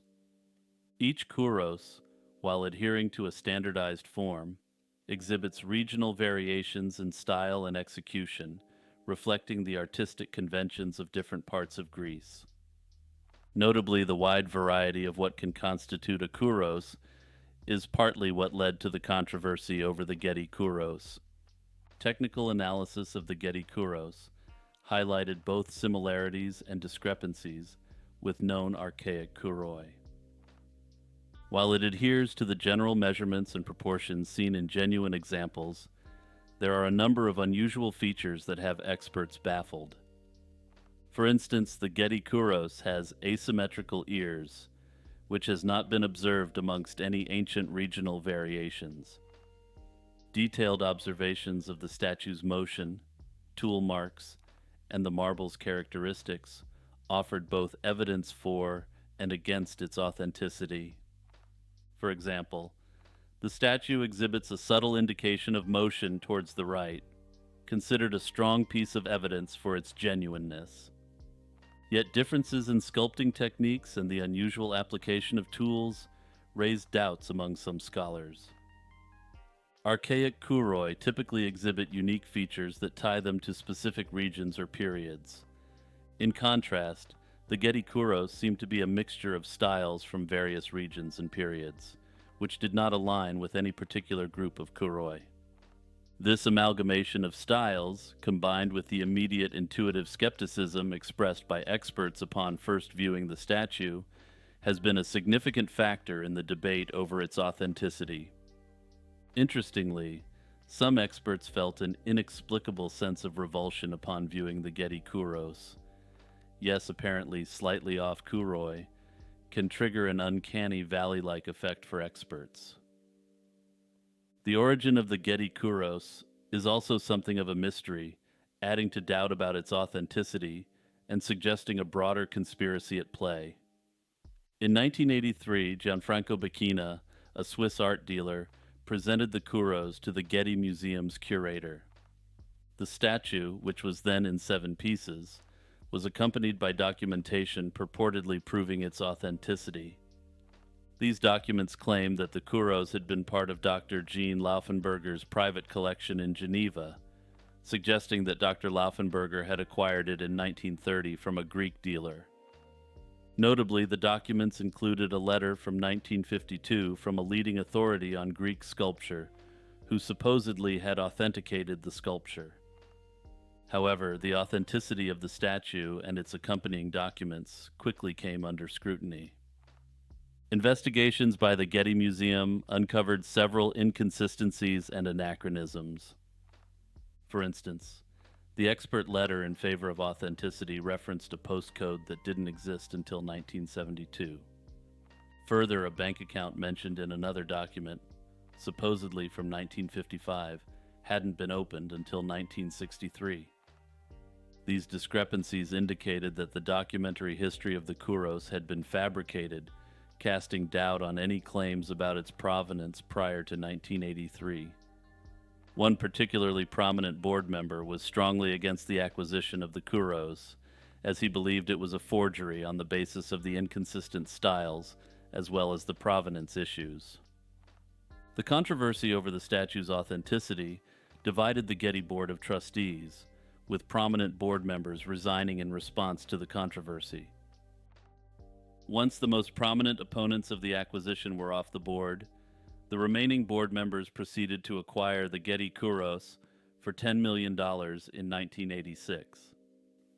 After numerous tests over the course of the 1990s, the Gedi kuros museum label indicated, quote, Greek about 530 BC or modern forgery. The conspiracy theory that China's population is significantly lower than its official figures claim has gained significant traction online in recent years. Despite the official data stating that China has a population of over 1.4 billion, skeptics argue that the real number may be much lower, possibly by hundreds of millions. This theory is driven by discrepancies in population data, inconsistencies in census reporting, and the secretive nature of the CCP.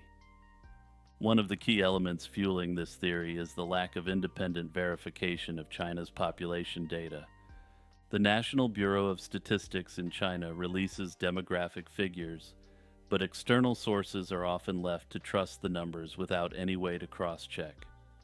This lack of transparency is especially concerning, as China's data is closely tied to political and economic motivations. Throughout its history, the CCP has been known to manipulate data to suit its needs, whether in terms of crop yields during the Great Leap Forward or recent statistics related to a certain event.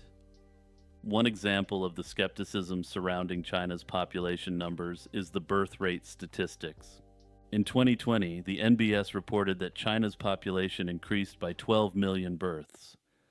This figure seemed implausible considering the movement restrictions and other restrictions at the time, as well as an overall declining fertility trend in China.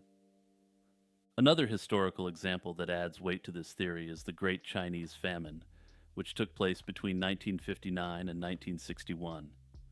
The famine caused tens of millions of deaths due to a combination of disastrous agricultural policies, political meddling, and natural calamities. Official figures from China during that period were grossly inaccurate, with some estimates stating that the population losses were underreported by as much as 30 million. This historical manipulation of population data sets a precedent that modern-day China could similarly alter demographic statistics. A critical aspect of the conspiracy theory lies in China's rapidly aging population and shrinking workforce. For decades, the one-child policy, enforced from 1979 to 2015, drastically reduced birth rates. Largely because of this, China is facing a demographic crisis where the proportion of elderly people is growing, while the number of young people entering the workforce is dwindling. Adding to the speculation are regional and local discrepancies in population reporting. Some analysts suggest that local governments inflate population numbers to secure more funding from the central government, which allocates resources based on population size. This creates an incentive for local officials to overstate population figures, contributing to an inflated national total. With no independent checks, these local reports become part of the official national census, further muddling the accuracy of the data. The declining fertility rate in China, now one of the lowest in the world, is another factor that raises doubts about the official population figures. China's fertility rate is amongst the lowest in the world, with only countries such as South Korea being lower. The government's own predictions point toward a shrinking population in the very near future. Some official estimates suggest that by the end of the century, China's population could be as low as 587 million. If these projections are accurate, then current population figures could already be significantly overstated. But this conspiracy theory goes deeper than just the CCP inflating their numbers to continue driving internal and external investment in the Chinese economy. The American military-industrial complex has long played a critical role in shaping perceptions of global threats. By exaggerating the power and threat posed by China, the MIC ensures continued high levels of defense spending, which in turn benefits defense contractors and everyone connected to the military apparatus. One key tactic employed by the MIC is to present China as an ever-increasing existential threat, justifying larger defense budgets year after year. This narrative is critical for sustaining the high levels of funding that the U.S. Department of Defense allocates to defense contractors. Without the image of a formidable opponent like China, it would be challenging to persuade taxpayers and Congress to support defense budgets that exceed $700 billion annually. The MIC ensures that this narrative is deeply ingrained through a variety of channels. A significant part of this strategy involves funding think tanks and analysts who push for increased defense spending in response to China's rise. These think tanks often dominate national security discussions, providing policymakers and the media with a skewed view of the China threat. This manipulation shapes elite discourse, making it difficult for alternative perspectives to gain traction. A significant element of maintaining this threat is the idea that China has a much larger population than the United States, and this will remain this way. According to this narrative, China's GDP per capita will slowly rise to that of the United States, which will leave America in the dust economically. However, this is predicated on China maintaining this large population and not experiencing massive declines. Conspiracy theorists cite as evidence the fact that population projections indicate that the United States and China have a chance of reaching virtual population parity by 2100. Tulpas and tulpamancy are practices now largely associated with both modern mysticism and certain internet subcultures. A tulpa is described as a mental construct or thought form, which practitioners believe can take on an independent existence, with the ability to think and act autonomously from its creator. The term tulpa originates from Tibetan Buddhism, where it refers to a manifestation of thought capable of assuming a physical form or presence. This concept is linked to the broader Buddhist notion of emanation, where beings can manifest as physical projections of consciousness. In this tradition, creating a tulpa is a spiritual endeavor involving meditation, concentration, and mastery over the mind. However, in modern Western culture, the term has deviated significantly from its religious roots. The westernization of the tulpa concept largely began with French spiritualist Alexandra David Neal, who documented her experiences with Buddhist monks creating tulpas during her travels in Tibet. David Neal claimed that she had successfully created a tulpa in the image of a friendly monk like Friar Tuck, which later became autonomous and had to be dissolved when it became unruly. The Western version of tulpas diverged from the disciplined Buddhist practice, emphasizing the idea that individuals could generate entities through imagination or desire. This shifted the tulpa from a spiritual tool for enlightenment into a mental phenomenon that could manifest through individual willpower without requiring the same spiritual discipline. In the early 21st century, tulpas gained a new life in online communities. Starting on platforms like 4chan and Reddit, practitioners, who call themselves tulpamancers, began experimenting with creating sentient companions through visualization and meditation techniques. The term tulpamancy refers to this practice of deliberately creating and interacting with these autonomous thought forms. Unlike their Tibetan counterparts, modern tulpas are seen less as spiritual exercises and more as psychological companions. These online communities are primarily composed of young, lonely, and creative individuals, many of whom report significant social anxiety. These factors contribute to the appeal of tulpamancy, as it provides a way to cope with isolation by creating a mental companion capable of communication and interaction. Interestingly, studies indicate that individuals with neurodivergent conditions such as autism are more likely to be involved in tulpamancy. Surveys of tulpamancers show that the vast majority believe their experiences with tulpas have been positive, offering companionship and reducing feelings of loneliness. Although some tulpas are said to be purely imaginary, others are described as sentient and able to communicate with their creators in ways that feel independent of the creator's thoughts. This belief in tulpa autonomy is central to the practice, as many tulpamancers insist that their creations possess their own personalities, preferences, and even free will. The psychological mechanisms behind tulpamancy are a subject of considerable interest. Many suggest that creating a tulpa may be a form of self-hypnosis or dissociative practice, where individuals tap into different aspects of their own psyche and externalize them. Notably, some tulpamancers report experiencing symptoms of psychosis, including visual and auditory hallucinations, as well as delusions brought on by the tulpa. Further, some fandoms have sought to create tulpas of their favorite characters in order to have relationships with these characters. This has been most common in the My Little Pony fandom, where pony tulpas serve as companions in all senses of the word for some individuals.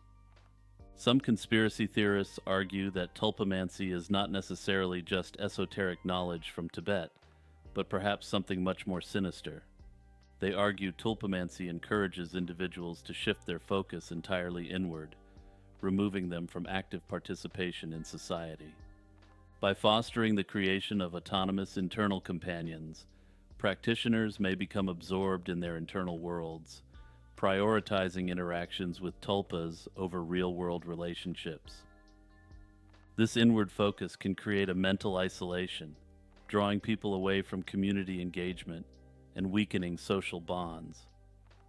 As individuals invest emotional and cognitive energy in tulpas, they may gradually disengage from collective action or societal issues, effectively reducing their influence and presence in public life. By centering all experience and interaction within one's mind, tulpamancy could serve as a method to neutralize neurodivergent critical thinkers who may challenge the elite.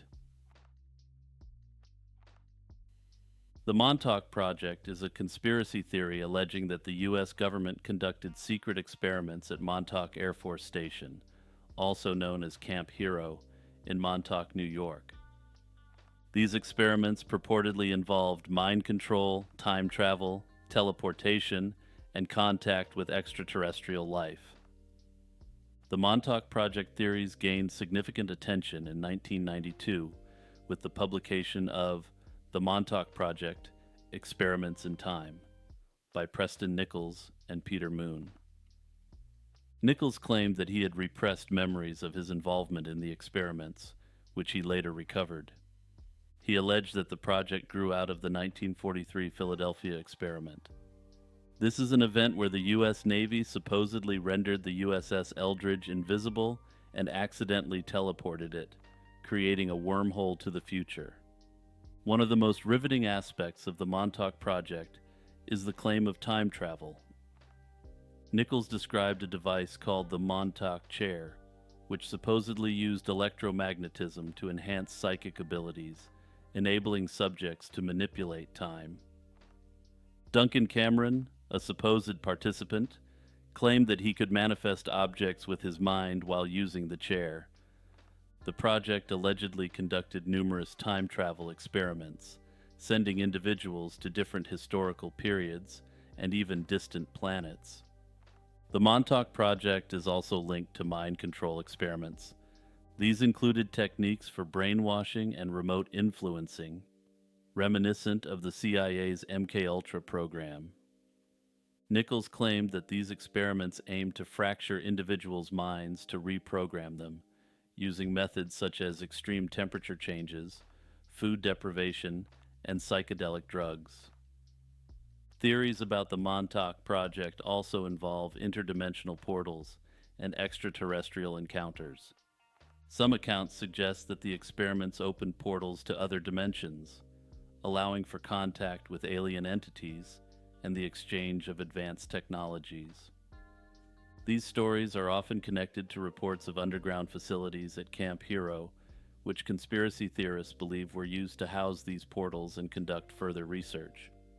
The Montauk Project has significantly influenced popular culture, most notably the Netflix series Stranger Things. Initially titled Montauk, the show incorporates elements of the conspiracy, such as secret government experiments and a parallel dimension. This connection has helped to keep the Montauk Project in the public eye, introducing its bizarre narrative to new audiences. Despite the extensive lore surrounding the Montauk Project, concrete evidence remains elusive. Skeptics point out the inconsistencies in witness testimonies and the absence of physical proof. Critics argue that the lack of verifiable data undermines the credibility of the conspiracy. However, proponents suggest that the U.S. government has covered up the project, drawing parallels to verified historical instances of secretive operations, such as Project MKUltra. They believe that classified documents and buried facilities hold the truth about the Montauk Project, which remains hidden from public scrutiny. Other conspiracy theorists argue that the Montauk Project is a psyop intended to redirect attention from verifiable projects like remote viewing. Graham Hancock is a British author best known for his controversial theories about ancient civilizations and lost histories. His works, such as Fingerprints of the Gods and Magicians of the Gods, have become popular among readers interested in both standard history and alternative outlooks on history. His ideas have been widely criticized by mainstream scholars and archaeologists as pseudo-archaeology and pseudoscience. One of Hancock's primary assertions revolves around the idea of a highly advanced Ice Age civilization that contributed to the development of known ancient societies. According to Hancock, this civilization was obliterated by a cataclysmic event that followed the end of the last ice age around 12,000 years ago. Hancock connects this cataclysm with the many flood myths found in ancient cultures, such as the biblical story of Noah's Ark and the flood described in the Epic of Gilgamesh. One of the key elements of Hancock's narrative is his belief in a global diffusion of knowledge that occurred after this catastrophic event. Survivors from the lost Ice Age civilization are thought to have spread their knowledge to hunter-gatherer communities around the world, which eventually evolved into the earliest known civilizations. This theory is an example of hyperdiffusionism, which posits that cultural innovations, such as pyramid building, originated from a single source and spread across the globe. Further, he has cited archaeological sites like Göbekli Tepe, an ancient site in modern-day Turkey, to argue that advanced construction techniques existed far earlier than traditionally believed. Hancock's theory also ties into his critique of the academic establishment, particularly archaeologists. In his view, mainstream archaeology has failed to adequately investigate these possibilities due to an unwillingness to break from established interpretations of history. He believes that by focusing solely on established historical narratives, archaeologists are ignoring the evidence that points to a much older and advanced civilization. Also, I'll be talking more about Graham Hancock's specific ideas and conspiracy theories that swirl around them in later episodes, so don't forget to subscribe and hit the notification bell. Operation High Jump was a large-scale U.S. Navy operation led by Rear Admiral Richard E. Byrd. According to the official explanation, it aimed to establish American leadership in Antarctic research and involved one of the largest naval expeditions in history to accomplish this task. Task Force 68, which was the official designation for Operation High Jump, included almost 5,000 personnel, 13 ships, and 33 aircraft. The operation began in August 1946 and was completed by early 1947. The U.S. Navy wanted to train personnel and test equipment in cold weather conditions, critical for future military endeavors in polar regions. Additionally, a key goal was to consolidate American sovereignty over certain Antarctic territories, especially following World War II, when global competition between the U.S. and the USSR intensified. This reflected a broader U.S. interest in ensuring that it had a significant presence in the remote continent, which had gained strategic importance due to its geographic position and untapped resources. Furthermore, Operation High Jump sought to expand American scientific knowledge of the region by conducting aerial mapping, meteorological observations, and geological surveys. The expedition included scientific staff from multiple branches of the U.S. government from many different specialties. Task Force 68 was divided into multiple groups with specific roles and objectives. The central group reached the Bay of Whales, the same area where Byrd had established Little America during his previous Antarctic expedition. Their mission was to build a permanent base, Little America 4, which would serve as a hub for further exploration and scientific study. The Eastern Group, tasked with flying aerial reconnaissance missions, reached Peter I Island in December 1946. This group encountered severe weather conditions that hampered their operations, a common challenge throughout the mission. Another group, the Western Group, began launching reconnaissance aircraft by December 24, 1946, from the USS Currituck. Operation High Jump made significant contributions to U.S. understanding of Antarctica. The scientific data collected included vital information on weather patterns, geological formations, and potential natural resources. The operation mapped significant previously uncharted areas, providing the U.S. with strategic advantages in polar research. Interestingly, and related to the conspiracies about this operation, the United States suffered just shy of a dozen official casualties over the course of the mission. In the official narrative, these casualties are attributed to weather events and machine malfunctions. While Operation High Jump was officially a scientific endeavor, its military implications were undeniable even in the official sources.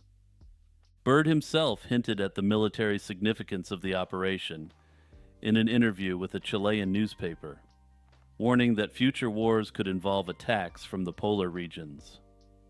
Notably, this commentary, which was not intended for American audiences, has led to some of the speculation that will be discussed shortly.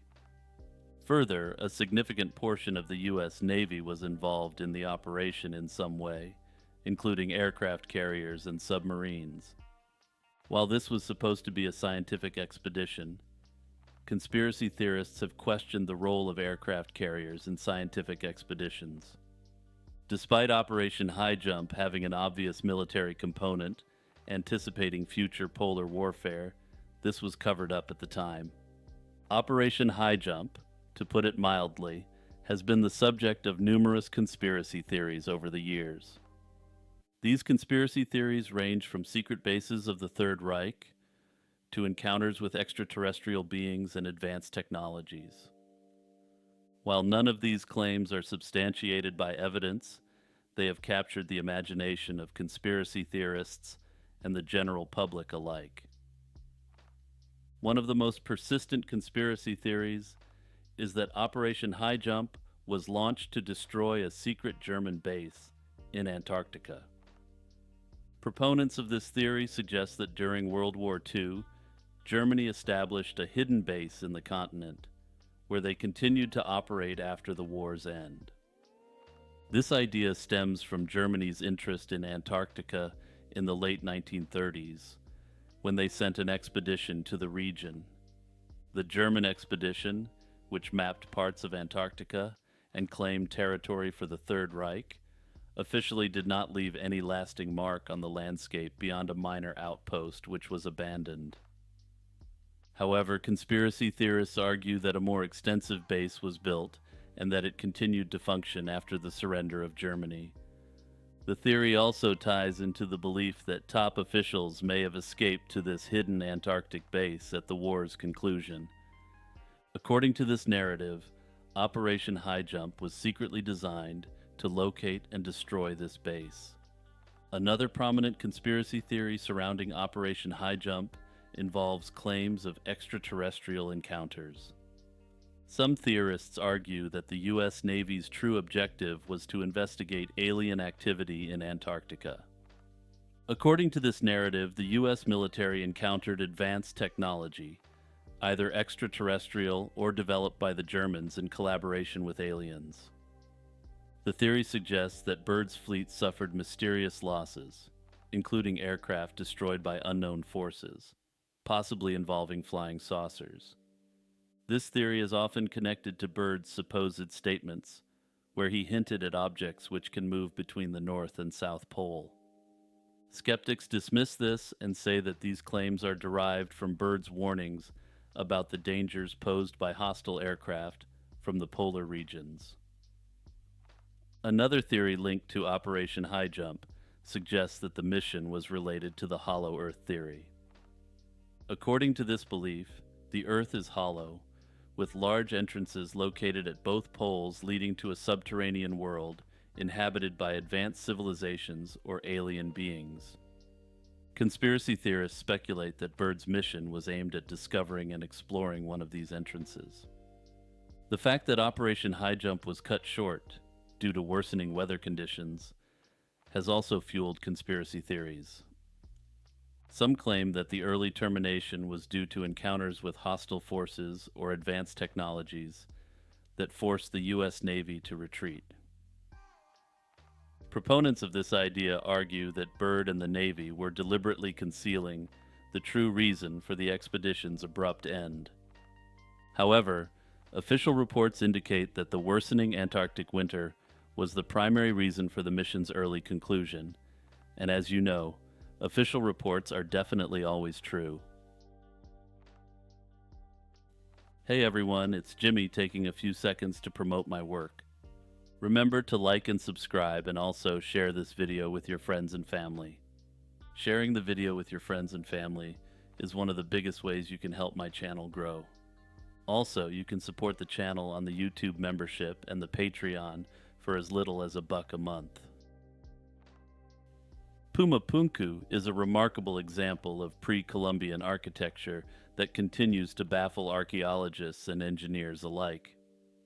Situated near Lake Titicaca, at an altitude of over 12,000 feet, Pumapunku showcases extremely sophisticated stonework many believe was beyond the capacity of humans at the time. Built between approximately 500 and 600 AD, this site was part of the Tiwanaku civilization, one of the most advanced cultures in South America prior to the rise of the Inca.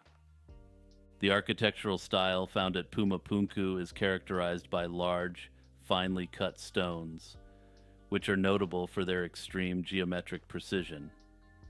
Some blocks weigh over 130 tons and were transported from quarries several miles away, with red sandstone being sourced from about 15 miles away.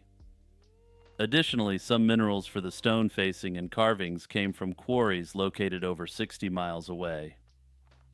The most famous aspects of Pumapunku is its incredibly large stone blocks, many of which feature precise cuts and intricate carvings. The so-called H blocks have become iconic in discussions of the site's engineering, with each block having around 80 geometrically perfect faces. These blocks were cut in such a way that they fit together like a puzzle, creating interlocking joints that contributed to the structure's durability without the use of mortar. Some stones even feature small drilled holes that were likely used to join stones together using metal clamps. The exact methods used to transport and assemble these massive stones remain a subject of significant speculation. Various conventional theories suggest that ramps, inclined planes, or even rudimentary rollers might have been used. However, without the wheel or advanced machinery, these methods would have required a highly organized and skilled workforce. The intricate design and craftsmanship seen at Pumapunku, combined with the sheer size of the blocks used, have led some to speculate about the use of advanced technology or external influence. While popular theories involving ancient aliens have gained traction amongst conspiracy theorists, mainstream archaeology attributes the construction of the site to the highly skilled Tiwanaku people. However, ancient aliens theorists do not necessarily discount that the Tiwanaku people were highly capable and skilled. Most argue that the technologies to create this structure quite simply could not have existed without external intervention.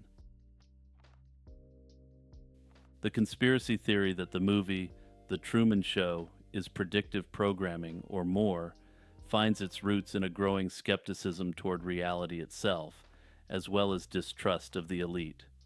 Also, if you're new to conspiracy theories or to this series, let me very briefly explain the concept of predictive programming. This is a theory suggesting that media, including films and television, subtly conditions the public to accept future societal changes or events. Some theorists claim it primes people for real-life developments through fiction, shaping expectations and behaviors.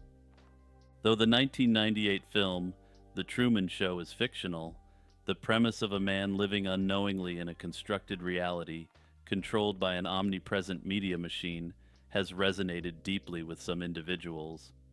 Some individuals have become so attracted to this idea that they believe that they themselves are part of a real-world version of the show. This belief is known as the Truman Show delusion, and has been documented by psychologists, particularly in individuals with certain mental health conditions. At the core of this conspiracy theory is the idea that one's entire life is fabricated for the entertainment of a mass audience. Individuals who subscribe to this belief are convinced that everything around them, including all their relationships, are meticulously orchestrated by a hidden group of producers or actors. In this worldview, Every aspect of their existence is monitored by cameras, just as Truman Burbank was unknowingly the star of his own television show in the film. Some of those who believe they are trapped in a Truman like scenario have gone so far as to try and escape their perceived reality. This has included cases of individuals traveling to major landmarks to confront what they imagine are set pieces or boundaries, as noted in real world case studies of the delusion. Another believed that climbing the Statue of Liberty would free him from his life being broadcast. However, it's important to note that most conspiracy theorists don't believe they are literally in The Truman Show. Most instead believe that the movie played a much more subtle, yet perhaps even more critical role. These conspiracy theorists argue that The Truman Show serves as a form of predictive programming, subtly preparing society for the increasing surveillance and manipulation in modern life. The film's depiction of constant surveillance and hidden cameras highlights concerns over the growing presence of surveillance technologies, social media, and data collection.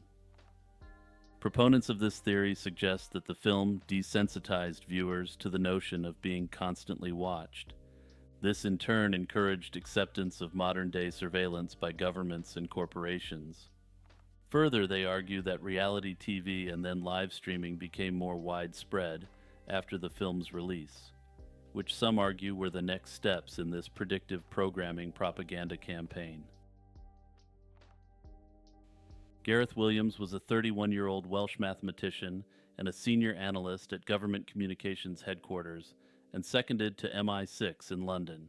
Gareth was known for his exceptional skills in code breaking and cybersecurity. Williams' body was found on August 23, 2010, in his Pimlico, London apartment, a week after he had last been seen alive. He was reported missing by his family and his employers at GCHQ, but MI6 did not raise the alarm immediately. Williams was found in a red North Face duffel bag, padlocked from the outside, placed in the bathtub of his apartment. His decomposing body complicated the determination of the exact cause of death, leading to numerous speculations and extensive investigations. The Metropolitan Police and a subsequent inquest led by coroner Fiona Wilcox ruled that the circumstances were suspicious and likely involved a third party. Despite this, the Metropolitan Police later concluded that Williams had most probably locked himself in the bag accidentally. This conclusion was controversial, given the testimony of experts who failed to replicate locking themselves inside a similar bag, despite numerous attempts. The bag's state and the position of Williams' body indicated he was likely alive when placed in the bag. Experts stated it was improbable that he could have locked himself in the bag without assistance. Moreover, the absence of defensive wounds or signs of struggle further complicated the accidental death theory. The inquest highlighted several inconsistencies suggesting another person's involvement.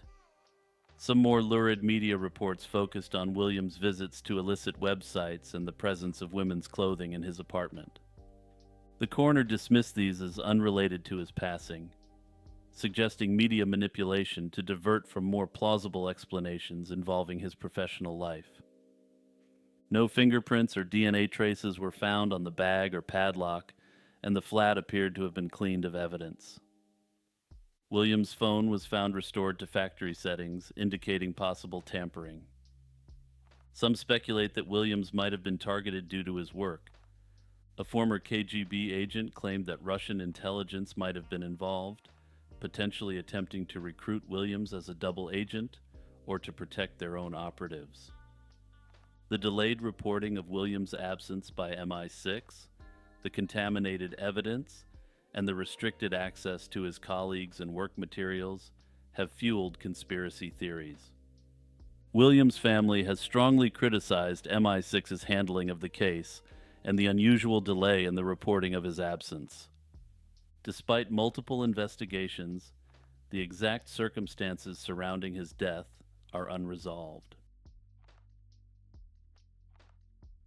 On April 14, 1561, The skies above Nuremberg, Germany, were filled with strange and terrifying celestial objects. This sighting is what many modern UFO researchers consider one of the most significant early sightings of UFOs. At dawn, the citizens of Nuremberg witnessed what appeared to be an aerial battle between various shapes, including spheres, cylinders, and crosses. This was followed by the appearance of a massive, black triangular object, which also engaged in combat. Notably, the phenomenon was not only aerial, but some of the objects were shot down and were observed by witnesses. Unlike other older UFO events, which are based on scant information and debatable interpretations of text, this event was published in full illustrated detail in a contemporary newspaper. This paper described this event in dramatic terms, noting how numerous men and women witnessed the sight and giving their accounts of the event. Notably, given the wide circulation of this newspaper in the city of Nuremberg itself, theorists argue that the event must have accorded with the reality of the day, and the event was widely discussed. Some religious interpretations focused on the crosses in the sky as symbols of divine intervention, while others saw the entire event as a warning or a manifestation of heavenly forces. Modern interpretations of the 1561 Nuremberg event vary significantly. Many Fox-Mulder types believe this to be one of the earliest and most clear-cut examples of extraterrestrial visitation or a UFO battle. And full disclosure for all of you, when it comes to this case, I want to believe. The event is also cited as proof that humans have been witnessing unidentified aerial phenomena for centuries, long before modern technology could explain these occurrences. Skeptics, however, offer alternative explanations for the Nuremberg sighting. One of the most popular theories is that the event was caused by atmospheric phenomena, particularly a type of optical effect known as a sundog. Sundogs are bright spots that appear on either side of the sun, often creating the illusion of additional lights or objects in the sky. This phenomenon, along with other optical effects such as halos, could account for the multiple shapes and colors described in the broadsheet. I'm going to take a moment to openly editorialize on the quote-unquote sundog theory. All other cases of sundog phenomenon have looked entirely different than the illustration on screen right now. If you're just listening right now, you may also want to look at what a sundog actually looks like and compare the two images. Further, the sundog theory fails to account for the reported crashing of these objects into the areas surrounding Nuremberg. Skeptics also argue that the Nuremberg event may have been a case of mass hysteria. This is a psychological phenomenon in which a large group of people simultaneously experience delusions or hallucinations due to collective stress or fear. The 16th century in the Holy Roman Empire was an extremely tumultuous time, marked by religious tensions and wars. These societal pressures may have primed the citizens of Nuremberg to misinterpret natural atmospheric events as something supernatural or threatening. This theory suggests that the battle in the sky could have been a shared hallucination, where people influenced each other's perceptions. The vivid descriptions of the event, including crosses, spheres, and cylinders, may have been the result of cognitive bias, as individuals tried to make sense of unfamiliar natural phenomena. The religious and superstitious context of the time likely amplified these interpretations, leading to a shared belief that they were witnessing a divine or celestial event. Another theory purports that the Nuremberg event was indeed real, but that it was a sighting of biblically accurate angels. In many biblical texts, angels are described as awe-inspiring, radiant figures descending from the sky, often accompanied by bright lights and celestial imagery. For example, in the book of Ezekiel, the prophet describes seeing wheels within wheels and bright glowing figures, which he interpreted as angelic beings. Similarly, in the Nuremberg sighting, witnesses reported seeing spherical and cylindrical objects, which could be viewed as reminiscent of these wheels and otherworldly figures. Importantly, this case is extremely hard to dismiss given the body of evidence surrounding it, and everyone accepts that high strangeness occurred in the skies over Nuremberg on April 14th, 1561. Kali Yuga is a significant concept in Hindu cosmology, representing the fourth and final age in the cycle of 4 ages. Each of these ages is marked by a gradual decline in morality, spirituality, and righteousness. According to traditional Hindu texts, such as the Mahabharata, the Kali Yuga is characterized by darkness, chaos, and moral degradation. It is widely believed that humanity is currently living in Kali Yuga, which began in 3102 BC, following the departure of the deity Krishna from Earth. This era is defined by the breakdown of social structures, the deterioration of dharma, a concept usually defined as moral law, and the rise of materialism, dishonesty, and selfishness. The ongoing age is sometimes referred to as the Age of Quarrel, due to its focus on conflict and disharmony. Ancient Hindu scriptures predict that during this age, people will become more inclined toward self-centeredness, neglecting their duties and responsibilities toward family, community, and the divine. As dharma diminishes, people are thought to reject spiritual growth and find other methods to satisfy themselves. Another key aspect of Kali Yuga is its cyclical nature. Hindu cosmology is based on the belief that time and history repeat in cycles. After the conclusion of Kali Yuga, the world will be renewed with the arrival of a new Krita Yuga, symbolizing a return to an age of righteousness and spiritual purity. This renewal will be brought about by the prophesied appearance of an avatar of the god Vishnu, who will come to cleanse the world of its accumulated evils and restore Dharma. In some texts, it is said that Siddhartha, also known as the Buddha, appeared in this era to teach nonviolence and counteract the growing misuse of religious teachings. As the concept has spread and interacted with non-Indian religious traditions, other figures have also been associated with countering Kali Yuga, including Jesus Christ.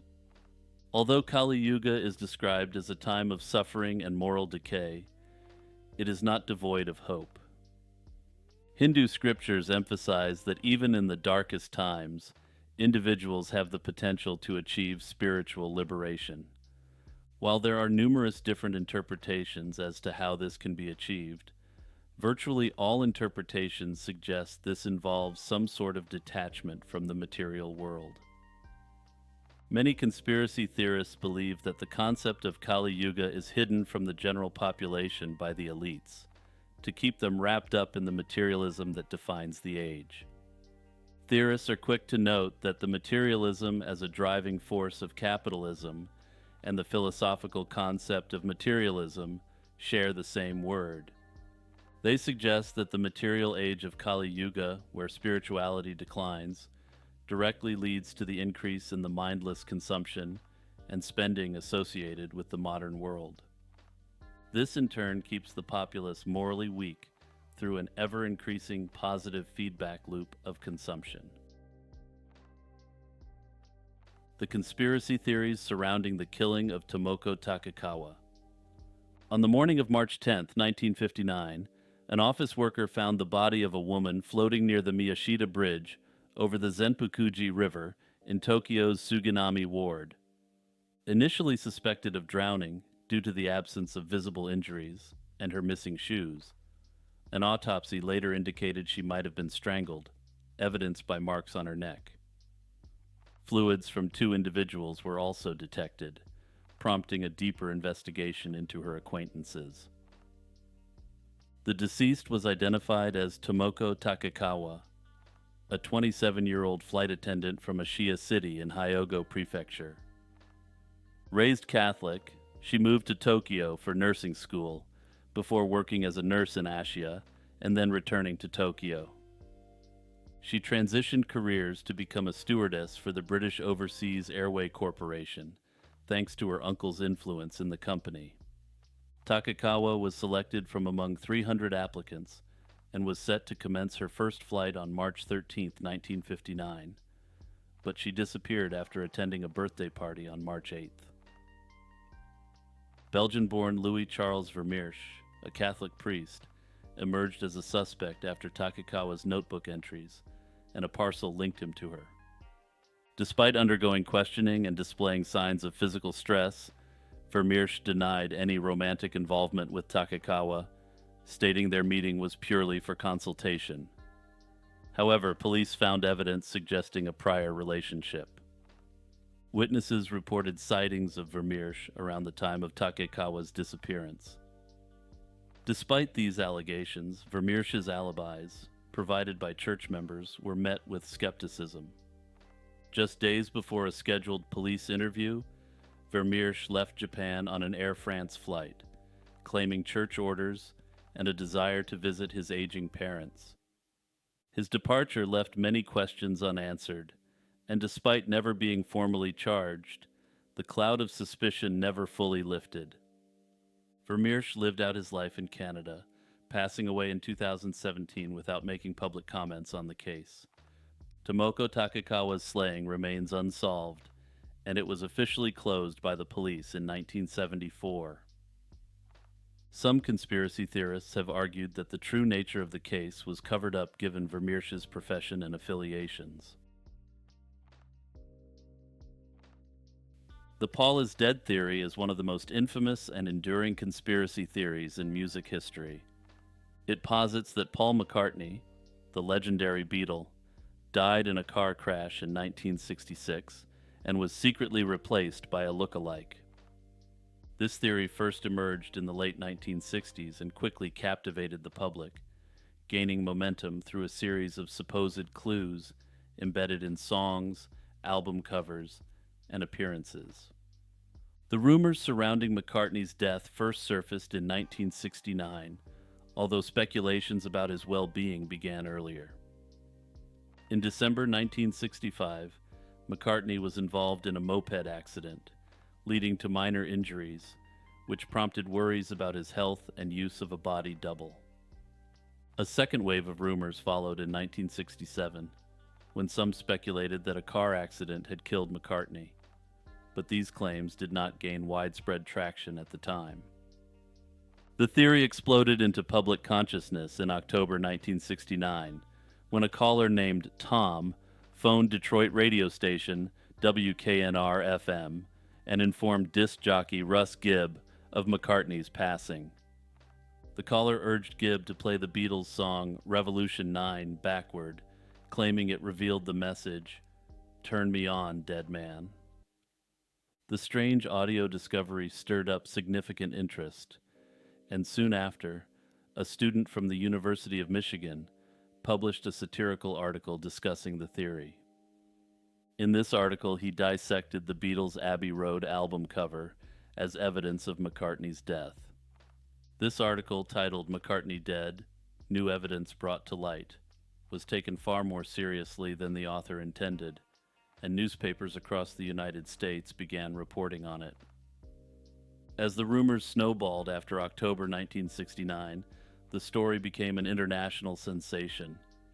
Radio stations across the United States began to discuss the theory, with some disc jockeys dedicating entire shows to dissecting Beatles songs for hidden clues.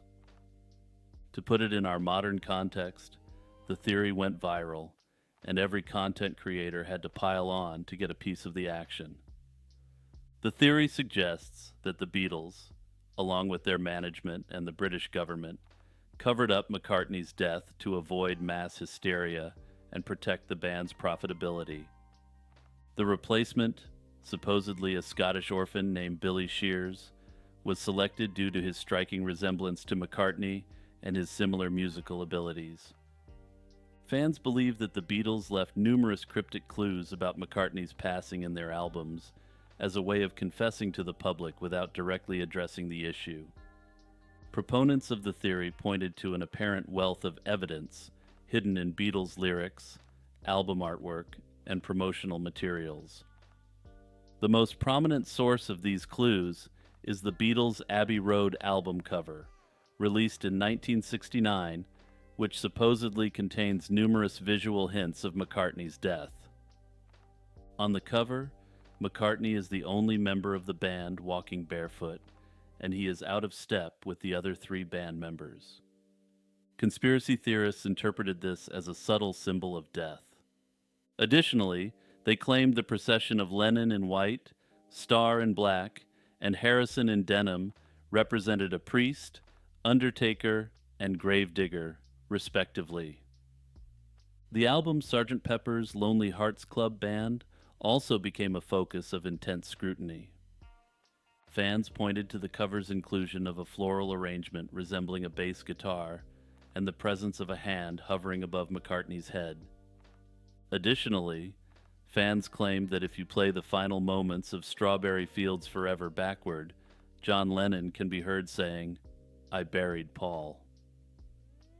On October 10, 1969, the band's press officer, Derek Taylor, issued a statement denying that McCartney had died, but this only seemed to stoke the flames of speculation. Meanwhile, McCartney's relative silence during this period added fuel to the fire. He had retreated to his farm in Scotland with his family, partly due to the stress of the Beatles' impending breakup, as well as the birth of his daughter, Mary. The theory gained such viral traction that by November 1969, McCartney was forced to come out of seclusion to address the rumors head-on. In an interview with Life magazine in that month, he advised that the rumors were stupid, and he was in seclusion because he had gone through 10 years of constant extreme fame. While Paul was initially miffed by the theory, he eventually came around and found the humor in it. In 1993, McCartney released a live album titled Paul is Live, mocking the theory's absurdity. The album's cover, which mimicked the Abbey Road image, featured McCartney walking his dog and standing out of step with the dog. However, there's another less well-known conspiracy theory related to the theory. Some argue that the entire conspiracy was a psyop orchestrated by intelligence agencies or other powerful entities. One argument for the theory as a psyop is the timing of its emergence during the 1960s, a period marked by widespread countercultural movements and distrust of government institutions. The Beatles, as cultural and countercultural icons, held immense influence over youth, and the spread of such a sensational conspiracy could have been used to discredit the counterculture. According to this interpretation of the theory, the Paul is dead theory actually depicted the Beatles as yet another arm of the establishment. Thus, they were portrayed as being in collusion with corporations and the British government, making those in the counterculture wary of influential figures like John Lennon and George Harrison. Another potentially less sinister theory is that the entire thing was orchestrated to take attention off the impending breakup of the band. Alternatively, some argue that the Paul is dead theory was cooked up to ensure ongoing interest in the band in wake of what insiders knew was a definite breakup by October 1969. In the late 19th century, the United States was gripped by a phenomenon that would become known as the Mystery Airship Wave of 1896 to 1897. This period marked one of the first major UFO waves in American history, occurring a decade before the Wright brothers' first flight. The sightings began in California in 1896 and quickly spread eastward, generating thousands of reports from citizens across the country.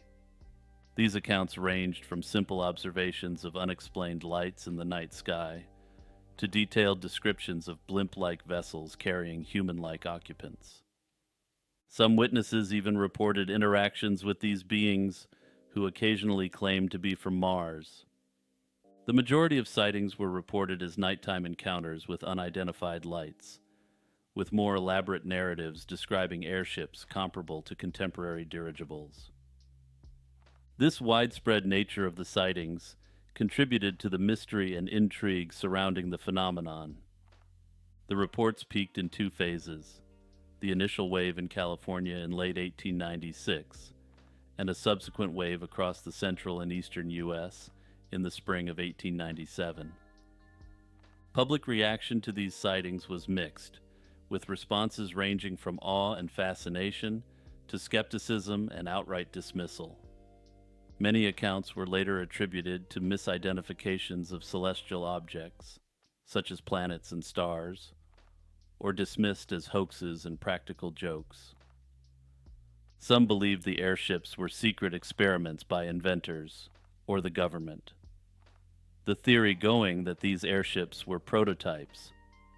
Others saw them as evidence of extraterrestrial visitation, which at the time largely consisted of Martian visitors, reflecting the sensibilities of the time. In addition to the fantastical accounts and hoaxes, the airship sightings were a media sensation, with newspapers across the country reporting on the phenomenon with varying degrees of credibility. Some papers sensationalized the sightings, while others aimed to debunk them through rational explanations or demonstrations of how easily the public could be fooled. Interestingly, the day before the first sightings in California, a newspaper called the Sacramento Bee published an article about an inventor from New York. This inventor was allegedly planning to fly from New York to California to show off his new invention.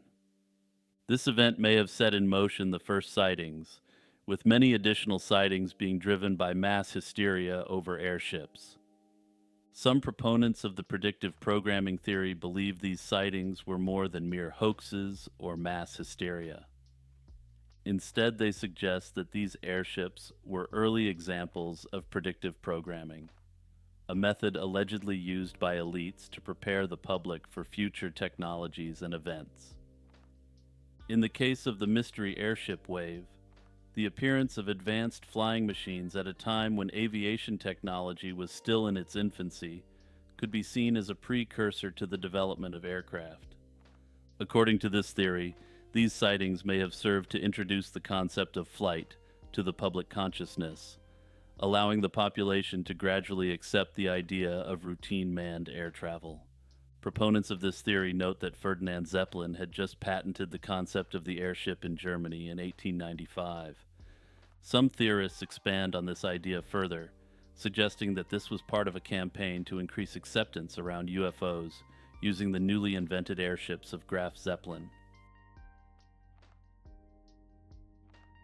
Joe Rogan, host of The Joe Rogan Experience, is one of the most polarizing and popular figures in modern media. With a career spanning from stand-up comedy to UFC commentary and podcasting, Rogan has built a massive following. Notably, a large portion of his following are men who admire his blend of skepticism, curiosity, and open-mindedness, with what many consider a very masculine persona. However, as his popularity grew, so too did his detractors, particularly on social media platforms like Reddit, where users often express intense criticism and outright disdain for Rogan. The argument claims that Reddit, often portrayed as a bastion of what may be best described as unmasculine men, serves as the perfect breeding ground for this PR strategy. The theory suggests that by encouraging these unmasculine men to vocally express their disdain for Rogan, the PR campaign creates a reverse psychology effect. That is to say, appealing to men who want to distance themselves from the Reddit soyjack archetype and assert their own masculinity by aligning with Rogan. According to this theory, Joe Rogan, who discusses everything from physical fitness to philosophy on his podcast, embodies a version of masculinity that is both primal and intellectual. He lifts weights, engages in martial arts, hunts, and eats a largely carnivorous diet, all while being curious and open-minded enough to discuss the nature of consciousness or the Mongol Empire. In other words, Rogan offers a template for modern masculinity that many men find aspirational. However, for every admirer, there are detractors, and nowhere is this more evident than on Reddit. Reddit has also garnered a reputation as a platform dominated by young, progressive, and often socially awkward men. These men may be more likely to reject traditional gender roles, and as a result, they find Joe Rogan's brand of masculinity antiquated, simplistic, or even quote unquote toxic. Thus, Reddit becomes the perfect stage for this conspiracy theory to play out.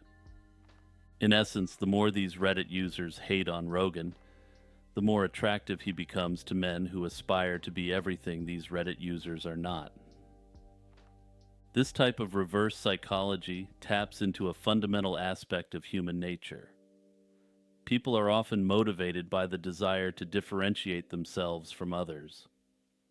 When Rogan's critics, especially those on Reddit, lambast him for being toxic, they inadvertently signal to another group that Rogan represents the kind of man they want to be.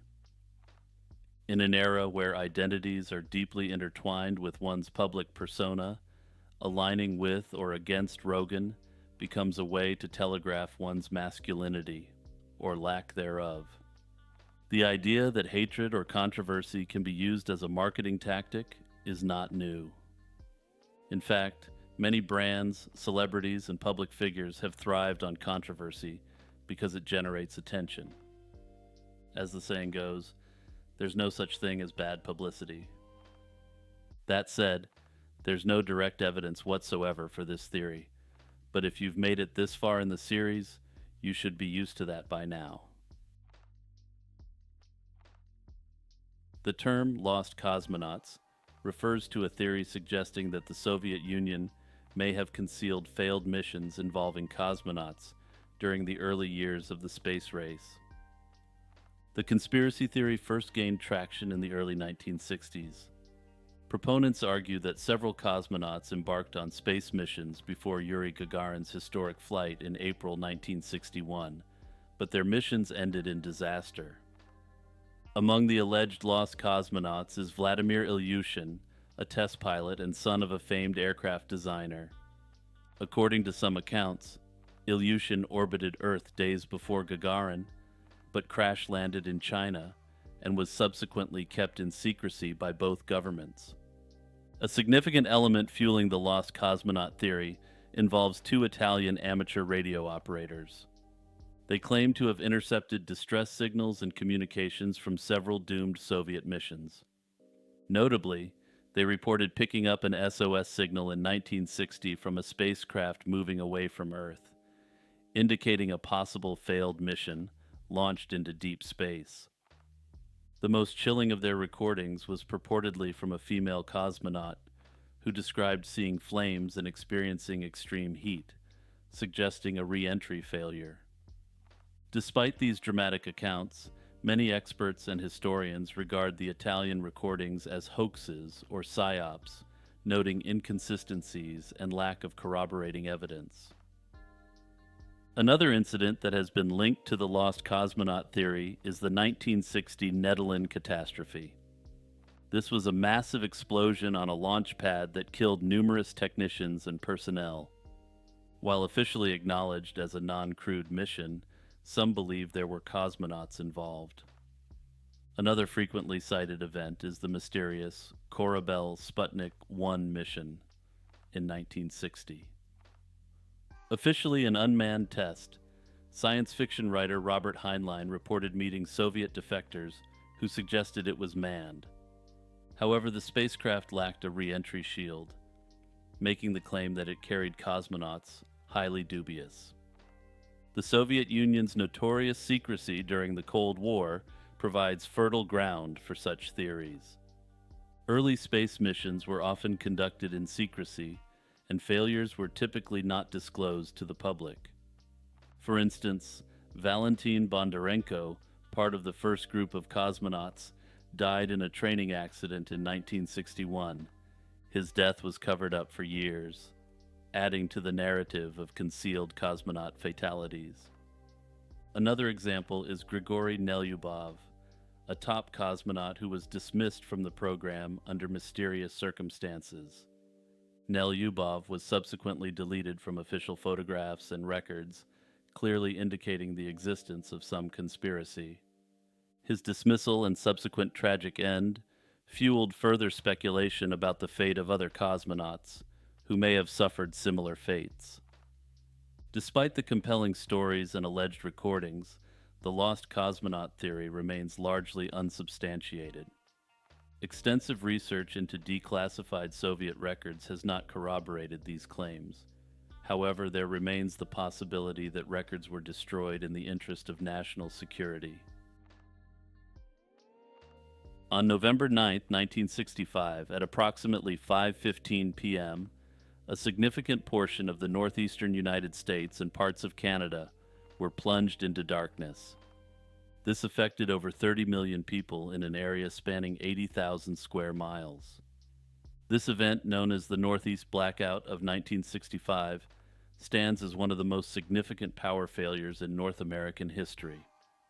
The blackout began with a small human error, a misconfigured relay at the Sir Adam Beck station on the Ontario side of the Niagara River. This seemingly minor issue at a single power station led to a series of failures throughout a power grid that was heavily interconnected and reliant on each station maintaining its load. As demand peaked during the early evening hours, the error caused a transmission line from the Niagara generating station to trip, setting off a domino effect.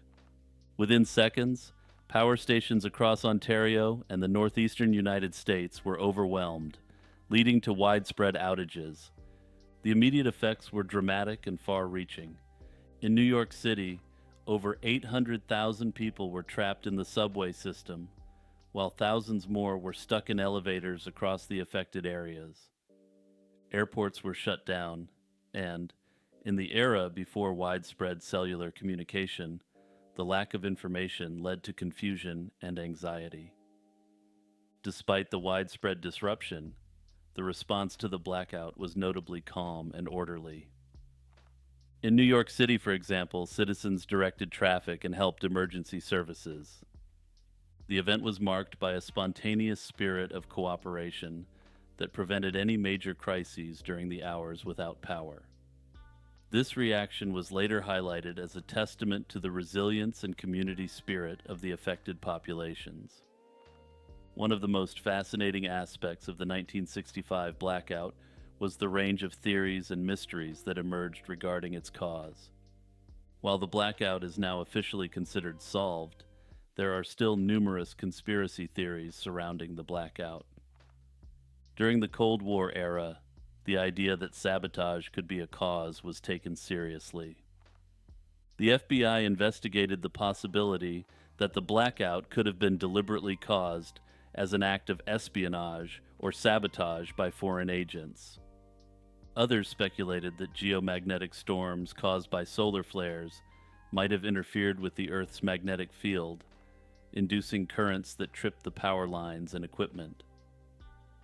At the more extreme end of the spectrum, there were claims linking the blackout to unidentified flying objects. These stories were fueled by concurrent sightings of strange lights in the sky, which were later attributed to increased public awareness and vigilance in the dark, starlit skies of the blackout-affected area. Subsequent investigations by the Federal Power Commission pointed squarely to the relay setting error and the vulnerabilities in the power grid's design. It highlighted the need for better coordination and fail-safes within the interconnected systems. In the wake of the blackout, there were significant changes in how power systems were managed across North America. The event led to the establishment of more rigorous standards for grid management, including the formation of the North American Electric Reliability Corporation. This corporation was tasked with enhancing the reliability and security of the bulk power system in the U.S. and Canada. Whether this event happened as the official histories said or not is up to you to interpret. The development of the Internet is closely tied to DARPA, the Defense Advanced Research Projects Agency, a U.S. Department of Defense agency known for its advanced defense projects. DARPA played a crucial role in creating the fundamental technologies that would evolve into the modern Internet. Also, just a quick note so I don't get a million comments.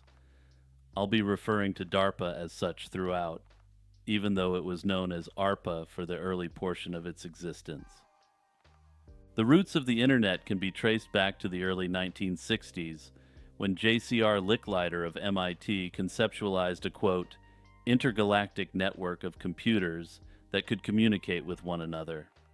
His ideas were fundamental in shaping the direction of computer networking, and they became actionable when he joined DARPA in 1962. Under his leadership, DARPA initiated the development of technologies aimed at connecting computers across various locations to share information and resources. ARPANET, the precursor to the Internet, emerged from DARPA's need to create a network that could survive potential disruptions, such as nuclear strikes. At the time, traditional circuit switch networks, like the telephone system, were not resilient enough for military needs. DARPA, leveraging the concept of packet switching, pioneered by Paul Baran at RAND and Donald Davies in the UK, proposed a more robust communication model. Packet switching allowed data to be broken into smaller pieces, or packets, that could be sent independently over various paths before being reassembled at their destinations. In 1969, ARPA initiated the creation of ARPANET by connecting 4 universities, UCLA, Stanford, UCSB, and the University of Utah. This network used packet switching technology and became the first wide area network, marking the start of what would eventually become the Internet. As ARPANET expanded, it became clear that the system needed a standardized protocol to manage the growing number of connected networks.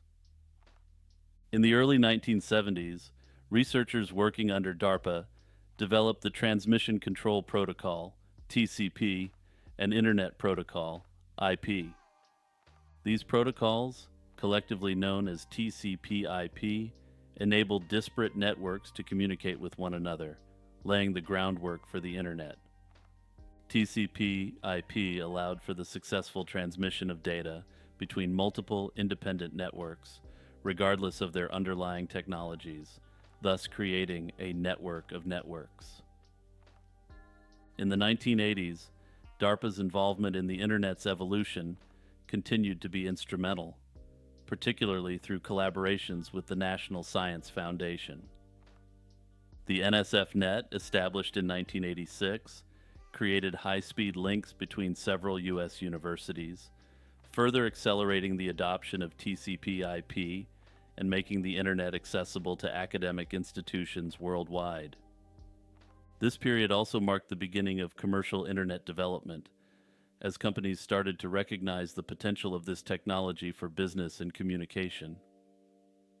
DARPA was also involved in pioneering research that led to the development of systems which are the foundation of the World Wide Web. Conspiracy theorists have unsurprisingly crafted many theories around the development of ARPANET. Perhaps the most prominent conspiracy is that ARPANET laid the groundwork for a vast surveillance system capable of tracking and monitoring global communications. Conspiracy theorists argue that ARPANET's association with the Department of Defense signals its true intent: to create a powerful tool for government control. They claim that while ARPANET was publicly presented as a project to facilitate research and communication, the underlying motive was to enable real-time monitoring of information flow. DARPA's involvement, with its close ties to the military and intelligence communities, is cited as evidence that it was the beginning of a state-controlled information grid. One central tenet of this conspiracy theory is the belief that ARPANET's architecture was designed with surveillance capabilities in mind. Some claim the decentralized nature of the network, which routes data through multiple paths and nodes, is claimed to allow the government to track communications more efficiently. Conspiracists argue that packet switching was perfect for surveillance because it enabled data to be broken down into small packets and transmitted through multiple points. This potentially allowed monitoring at any one of these junctures. Another aspect of this conspiracy revolves around DARPA's influence over private technology companies. According to this theory, DARPA collaborated with and funded big tech corporations to embed surveillance mechanisms into the hardware and software that underpin the modern internet. This network of collaboration is argued by conspiracy theorists as a way for DARPA to covertly implement surveillance technologies into everyday communication systems.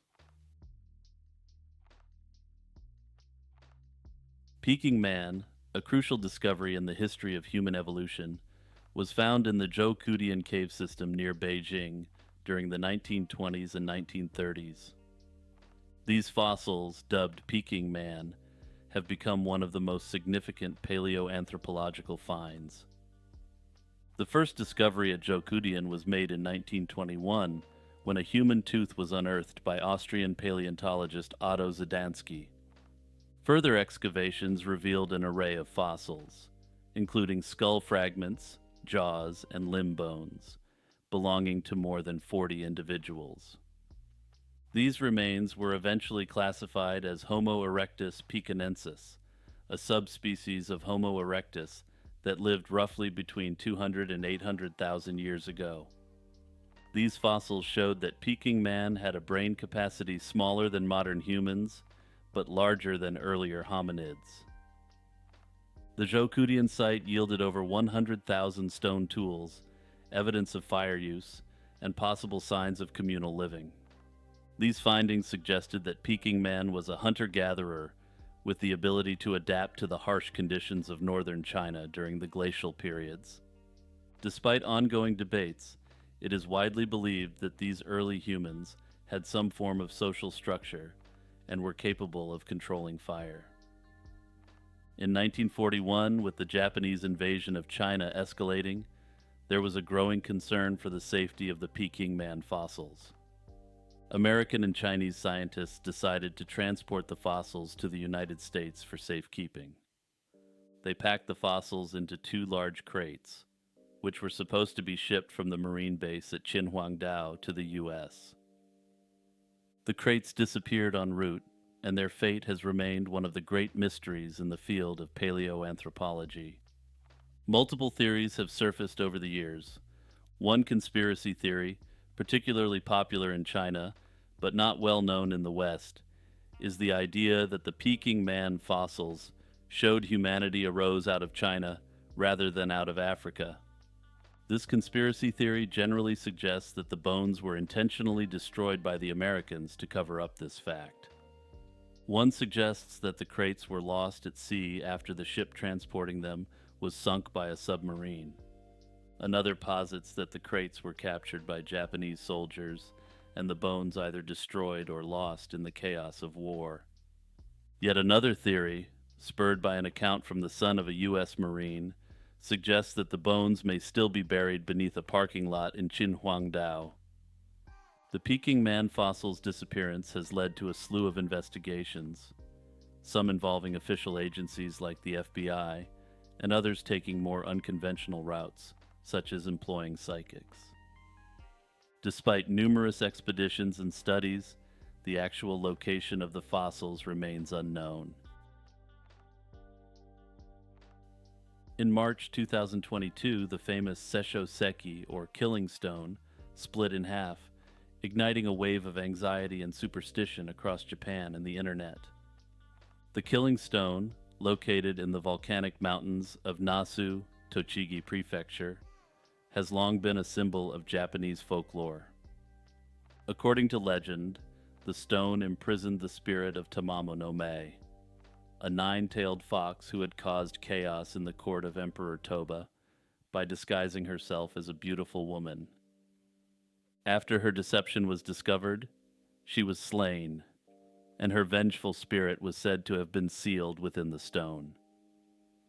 It was believed that anyone who touched the stone would suffer from a variety of maladies, further cementing its ominous reputation. The sudden splitting of the stone was initially attributed to natural causes, particularly the weathering and cracks observed in it over the years. Yet, this practical explanation did little to calm fears, as many saw the event as an ominous sign. Some believed that the breaking of the stone symbolized the release of the fox spirit, raising concerns about potential misfortunes to come. While some skeptics initially dismissed the cultural importance of the killing stone and attempted to claim that this was media sensationalism, this is simply not true. The killing stone has played a significant role in Japanese culture and literature for centuries. Notably, the famous Edo-era poet Matsuo Basho wrote about a visit to the stone in the 17th century, which is thought to have enhanced the mystique and cultural significance around it. Following the stone's break, local officials acted quickly to appease the spirits associated with it. A ceremony was held by Shinto priests, who offered prayers and performed traditional rites in an effort to pacify any malevolent forces that might have been released. The local government even expressed plans to restore the stone to its original form, not only to maintain its historical significance, but also to quell the fears sparked by the break. In late 2020, a series of mysterious monoliths began appearing around the world. These metal structures are reminiscent of those depicted in Stanley Kubrick's 1968 film, 2001: A Space Odyssey. They first garnered attention when a 12-foot tall monolith was discovered in Utah's Red Rock Desert by a helicopter crew on a routine mission to count bighorn sheep. The monolith, firmly planted in the ground, stood out starkly against the desert landscape, and its origins were unknown, prompting widespread curiosity and a flurry of online theories. Following the Utah discovery, similar monoliths began to surface globally. One appeared in Romania on Batka Domene Hill, notable for its circular engravings, only to disappear soon after, much like its Utah counterpart. The phenomenon quickly gained momentum, with sightings reported in California, Texas, Pennsylvania, and New Mexico, among other places. Each monolith varied slightly in design, but maintained a consistent, reflective metal appearance. The appearance of these monoliths led to a variety of theories. Some speculated that they were part of a global art installation. This theory gained traction when the art collective The Most Famous Artist claimed responsibility for the Utah monolith, offering replicas for sale at $45,000 each. They suggested the monoliths were an art stunt, designed to capture public attention and evoke a sense of mystery and wonder. However, not all monoliths could be attributed to the Most Famous Artist. A monolith found on the Isle of Wight in the UK was placed by a local designer, Tom Dunford, as a playful tribute to the ongoing phenomenon. Another in Atascadero, California, was erected by a group of guerrilla artists, but was quickly dismantled by locals. The decentralized and spontaneous nature of these installations indicated that multiple groups or individuals were involved, inspired by the initial Utah discovery. The materials and construction methods of the monoliths further fueled speculation. While some were clearly man-made with visible welds and tool marks, their sudden and unexplained appearances led to conjecture about extraterrestrial involvement or secret governmental projects. The Utah monolith was also speculated to be a leftover movie prop due to the region's history as a filming location for numerous Hollywood productions. Despite these theories, no definitive proof has emerged linking the monoliths to any single source or purpose. The global spread of monoliths included locations as far-flung as Japan, Norway, Bolivia, and New Zealand. Each sighting attracted media coverage and public interest, with some installations even becoming local tourist attractions before their eventual removal. The craze died down in 2021, and it appears that no further monoliths have been seen since. Hey everyone, it's Jimmy once again. Just another quick reminder to like, subscribe, and also share this video with your friends. Sharing the video with your friends and family is one of the best ways you can help my channel grow. And the best part is it's totally free and only takes a second. Just click the share button and send it along to anyone who you think would be curious about the topics discussed in this video. The conspiracy theory that Tupac Shakur is still alive has persisted for nearly 3 decades, fueled by a mix of circumstantial evidence, sightings, and cryptic messages in his music. According to promoters of this conspiracy, the most significant piece of circumstantial evidence is the cremation and missing body. After Tupac was shot on September 7, 1996, he was reportedly cremated the next day, and his body was never publicly seen again. Suge Knight, the CEO of Death Row Records, who was with Tupac when he was shot, has expressed skepticism that the man cremated was Tupac. He has claimed that the man who cremated Tupac disappeared with a substantial amount of money and was never heard from again. This does not appear to have been independently verified in any way. Adding to the mystery is Tupac's posthumous album, The Don Killuminati, The 7-Day Theory, released under the pseudonym Machiavelli. The album cover depicted Tupac as Jesus Christ, hinting at resurrection. Some fans also point to hidden messages in his lyrics and album artwork as evidence that Tupac planned his escape. For example, in the song I Ain't Hard to Find, he raps about rumors of his death being exaggerated. However, critics of this theory note that his lyrics contained references to his own mortality for years before his death. Since his death, Tupac has released more albums posthumously than when he was alive. This prolific output has led some to believe that Tupac continues to record in secret. Lyrics in these albums, such as his repeated claims of returning like Jesus, have been interpreted as hints at his survival. One of the most popular theories is that Tupac escaped to Cuba, and unlike the other theories, there is circumstantial evidence to suggest this is theoretically possible. This theory is supported by his connections to Assata Shakur, his aunt who has lived in Cuba since escaping from a U.S. prison in 1979. Cuba, with its strained relations with the U.S., is seen as an ideal hideout for someone looking to disappear permanently. Suge Knight's son has also made claims of Tupac being alive, suggesting that he lives in Malaysia and still produces new music. Another, even more fringe theory suggests that Tupac escaped the United States to live in Serbia, of all places. Shadow people, also known as shadow figures or black masses, are perceived as shadowy humanoid figures that have been reported across cultures and time. The concept of shadow people is not new and can be traced back to ancient folklore and religious texts. In many cultures, shadowy figures are associated with the supernatural. For instance, in ancient Egyptian mythology, shadow figures were considered part of a person's soul. Similarly, in Native American beliefs, shadow beings are seen as spiritual entities that exist in a state of balance between light and darkness.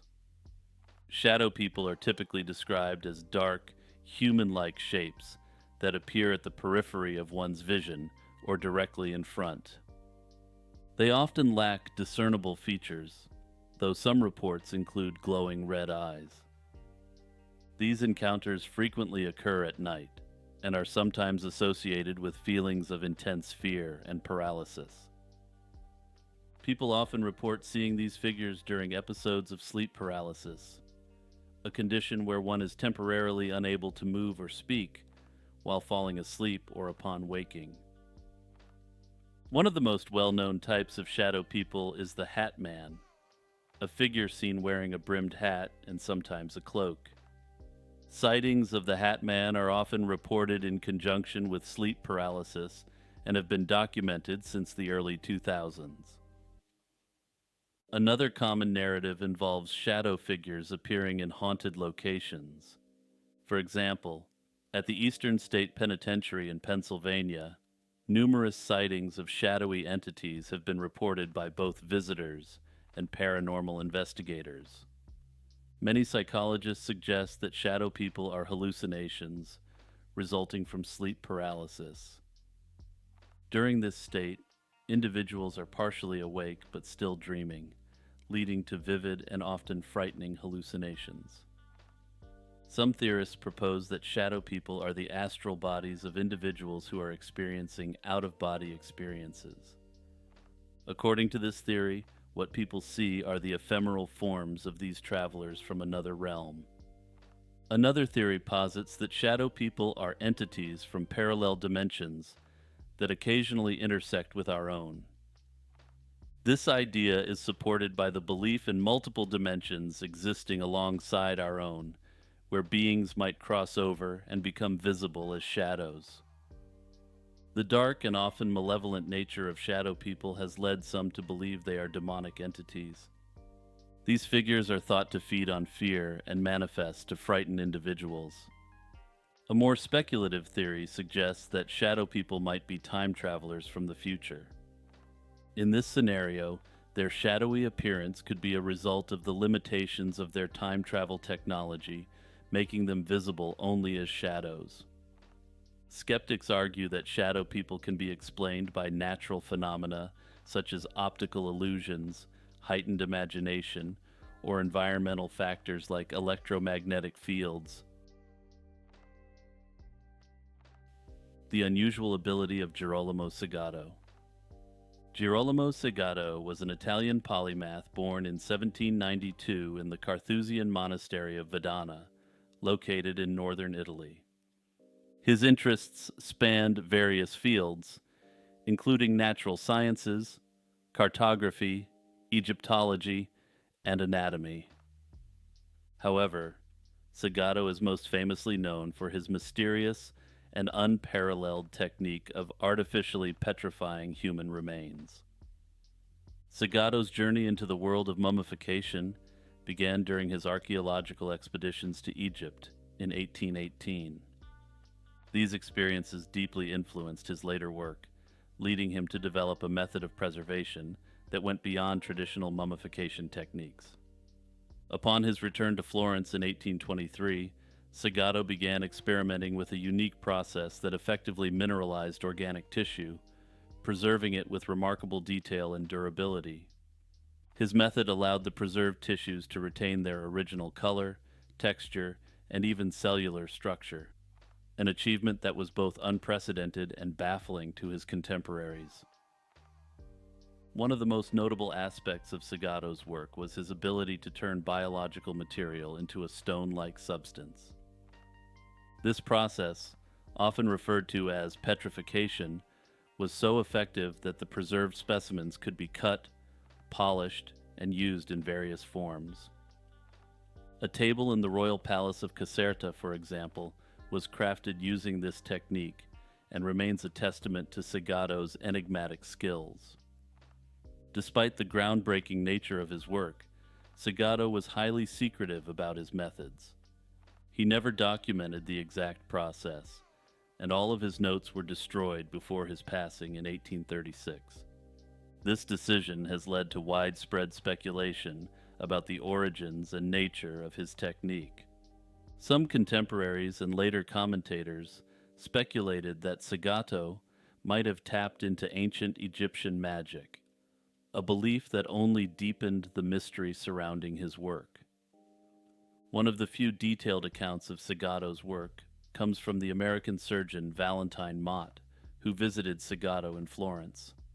Mott was astonished by Segato's ability to petrify organic materials, describing the results as nothing short of miraculous. Mott invited Segato to the United States to demonstrate his process, but Segato initially declined, and then reportedly demanded an exorbitant fee. Soon after, Mott received news that Segato had passed away, taking the secrets of his technique with him to the grave. Segato's legacy is preserved in the remnants of his work that survive today, primarily housed in the Museum of the Department of Anatomy in Florence. Some conspiracy theorists argue that the true nature of what he did was covered up upon his death. This theory suggests that an ancient secret group like the Freemasons or the Rosicrucians covered it up due to his access to mystical abilities they keep secret. The Black Dog Man is a figure associated with conspiracy theories surrounding the assassination of President John F. Kennedy on November 22, 1963. This figure appears in photographs taken by spectators Philip Willis and Hugh Betzner, specifically in images shot just moments before and after the fatal gunfire in Dealey Plaza. The Black Dog Man is named for the shadowy silhouette captured near the retaining wall at the edge of the grassy knoll. In the broader scope of JFK assassination theories, this shadowy figure has spurred numerous interpretations. Initially, the vague outline of what appeared to be a person behind the fence on the grassy knoll fed into the idea of a second shooter.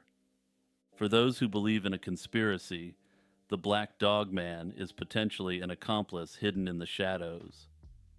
The interpretation of the figure's presence is particularly compelling because the grassy knoll has been a central focus of many alternative theories. Some conspiracy theorists argue that this individual could have been part of a larger team tasked with ensuring Kennedy's demise, likely coordinating with others positioned around Dealey Plaza. However, alternative explanations for the Black Dog Man also exist. Marilyn Sitzman, who worked in the plaza and witnessed the events of that day, suggested that the figure may have been part of a couple sitting near the retaining wall, eating lunch, and oblivious to the events. Furthermore, the photographic evidence of the figure is ambiguous at best. The exact nature of the silhouette, whether it is a person, an illusion caused by shadows, or something else entirely like a dog, remains uncertain. Some theorists also suggest that the Black Dog Man figure is simply a psyop to divert attention from more substantive allegations. Conspiracy theorists argue that focusing on such vague and poorly defined figures like the Black Dog Man distracts the public and investigators from more concrete evidence surrounding the day. By fixating on ambiguous photographic evidence of a shadowy figure, the narrative becomes diluted with speculative and often less credible theories. This diversion could effectively shift attention away from the more politically sensitive theories that implicate entities from the intelligence community, organized crime, or military-industrial complex.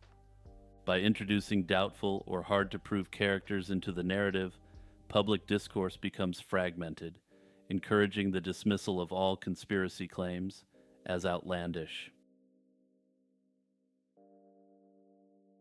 The Mayerling incident revolves around the tragic end of Crown Prince Rudolph of Austria and his lover, Baroness Mary Vetsera. Their bodies were discovered on January 30th, 1889, in a hunting lodge in Mayerling, a small village located in Austria. The official story presented by the imperial court initially attributed Rudolph's demise to a heart condition, but it quickly became apparent that there was much more to the story. Crown Prince Rudolph, the only son of Emperor Franz Joseph and Empress Elizabeth, was the heir apparent to the Austro-Hungarian throne. His personal life, however, was fraught with difficulties. Rudolph's marriage to Princess Stephanie of Belgium was strained, and he sought solace in numerous affairs, the most notable being with the Baroness Mary Vetsera. On January 29, 1889, Rudolph and Mary traveled to the Mayerling hunting lodge. The next morning, Rudolph's valet and his friend found the doors to Rudolph's rooms locked. Breaking in, they discovered Rudolph seated by the bed, with blood at his mouth, and Mary lifeless on the bed. The initial official narrative suggested that Rudolph had succumbed to a heart attack. However, this quickly changed when foreign correspondents uncovered details implicating Vetsera in his demise. The imperial court then suggested a pact, where Rudolph first ended Vetsera's life before his own. Several theories have emerged over the years to explain what truly happened at Mayerling. One of the more commonly accepted theories is that Rudolph and Mary entered a mutual ending pact due to Rudolph's despair over his personal and political situation. He had recently been pressured by his father to end his relationship with Vetsera and was reportedly in a state of mental imbalance. Another theory suggests that Rudolph may have had syphilis, which contributed to his declining mental state. This illness might have strained his marriage and his public duties, adding to his desperation. There are also numerous conspiracy theories which have arose over the years. One posits that Rudolph was slain as part of a political plot, possibly involving Vetsera's family or other political factions. This theory is partly fueled by inconsistencies in the official accounts and the rapid closure of the investigation. Empress Zita, the last Empress of Austria, suggested that Rudolph was killed due to his refusal to participate in a conspiracy against his father. This theory lacks substantial evidence, but persists in some discussions due to the mysterious nature of their deaths and the lack of transparency in the investigations that followed. The Meyerling incident had significant repercussions for the Austro-Hungarian Empire. With Rudolph's passing, the line of succession was disrupted, eventually leading to Archduke Franz Ferdinand becoming the heir presumptive. His assassination in 1914 was a catalyst for the outbreak of World War I, and if this little-known incident didn't occur, World War I may not have occurred as it did in our timeline. During the Cold War, Soviet cosmonauts faced significant danger after returning from space missions. Due to their descent area, there was significant possibility of landing in remote, inhospitable regions, including the vast wilderness of Siberia.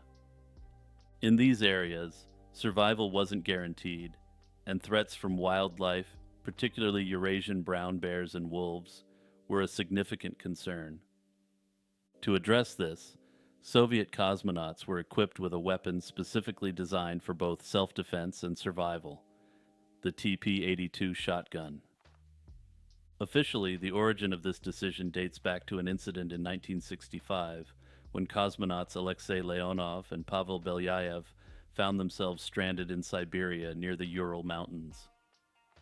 Their capsule had veered off course, and for 2 days they were isolated, surrounded by dense forest and facing the threat of wildlife. Though they had only a pistol at the time, the experience highlighted the need for a more robust survival weapon in case future cosmonauts found themselves in similar situations. The TP-82 became a standard issue for Soviet space missions from 1986 until 2007. The conspiracy theory surrounding the Soviet cosmonauts TP-82 argues that the weapon was not intended for defense against bears or wolves, but rather to engage extraterrestrial beings.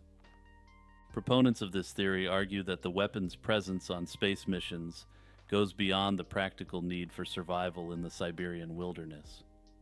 The idea stems from the unusual nature of the TP-82 itself. As a triple-barrel weapon, it was far more powerful than what would typically be required for most wildlife.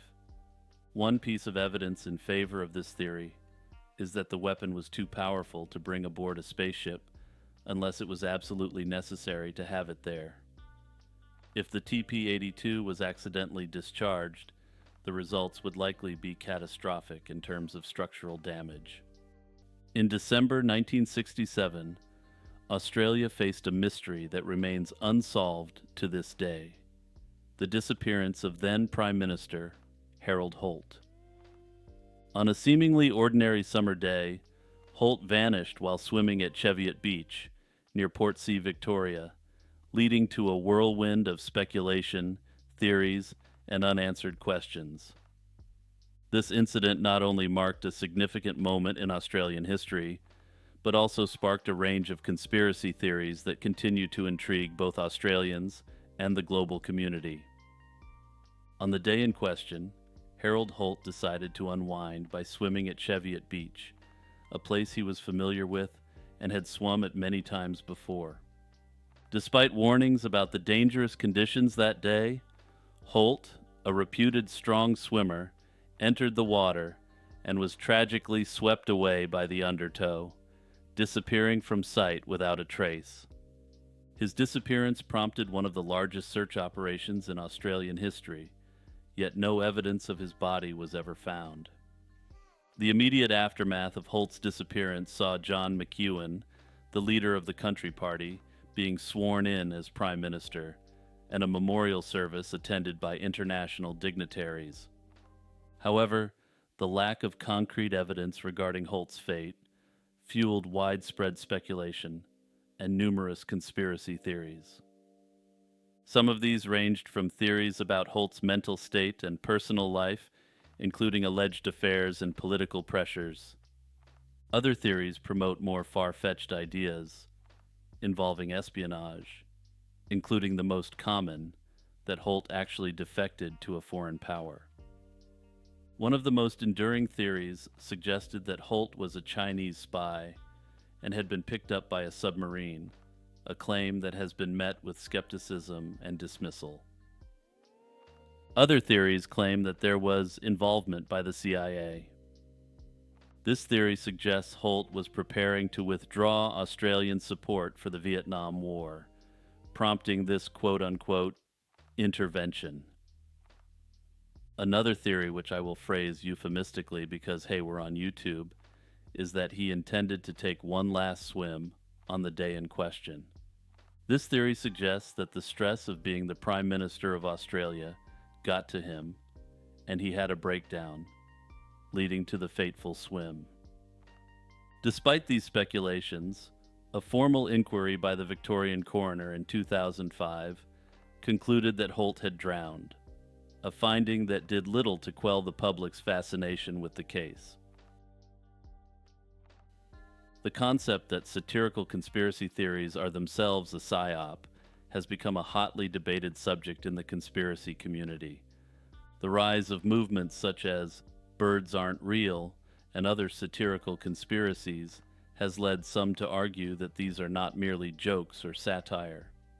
Rather, some theorists assert that they are covert government operations designed to manipulate and neutralize genuine skepticism. Satirical conspiracy theories parody the structure and rhetoric of traditional conspiracies, proposing apparently absurd ideas to mock supposed gullibility. For instance, Birds Aren't Real claims that birds were replaced by government surveillance drones, which is obviously fictitious, but taps into real fears about state surveillance.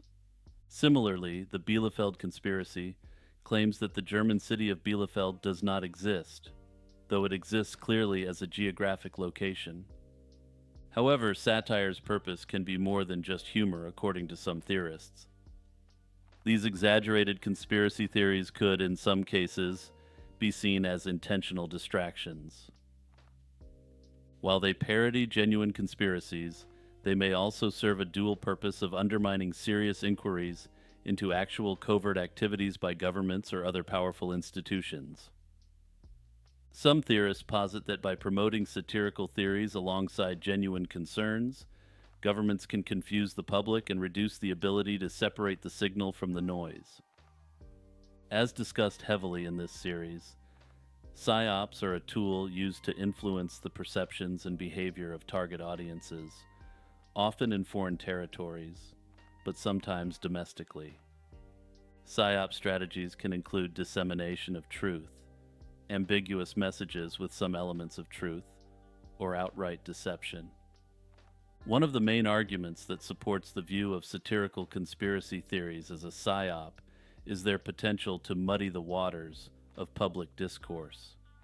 By blending absurd claims with real-world concerns, these theories may obscure serious debates.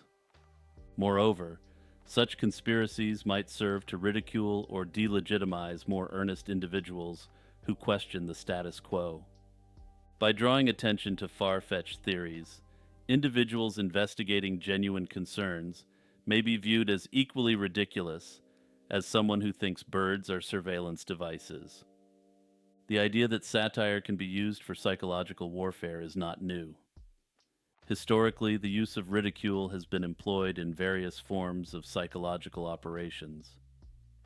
During the Cold War, propaganda on both sides often used satire and absurdity to discredit the opposing side. This tactic reduces the perceived credibility of the opposition by portraying their ideas as laughable or unworthy of serious consideration. In the context of satirical conspiracy theories, this same principle might be applied. By encouraging the public to laugh at silly conspiracies, those in power reduce the likelihood that serious questions that may challenge the status quo are asked or investigated. In this way, satire acts as a defense mechanism for institutions against public inquiry. Whether intentional or not, conspiracy theorists argue these theories deflect attention from real issues by making conspiracy theorizing seem foolish. The interdimensional alien hypothesis presents an alternative explanation to the widely accepted extraterrestrial hypothesis for the origin of unidentified flying objects. The IDH suggests that UFOs and their occupants may originate from parallel dimensions or realities that coexist with our own.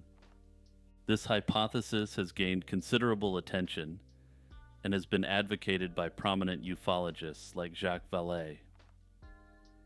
Vallée, perhaps the most prominent advocate of this theory, argued that the behaviors associated with UFO sightings and alien abductions are inconsistent with the notion of visitors from distant planets. Vallée proposed that UFOs might represent a parallel universe coexisting with our own. He proposed that their appearance in our reality could involve manipulation of space and time in ways that our current science cannot fully understand. John Keel, another ufologist, further expanded on the idea of non-human entities interacting with humanity through his ultra-terrestrial theory.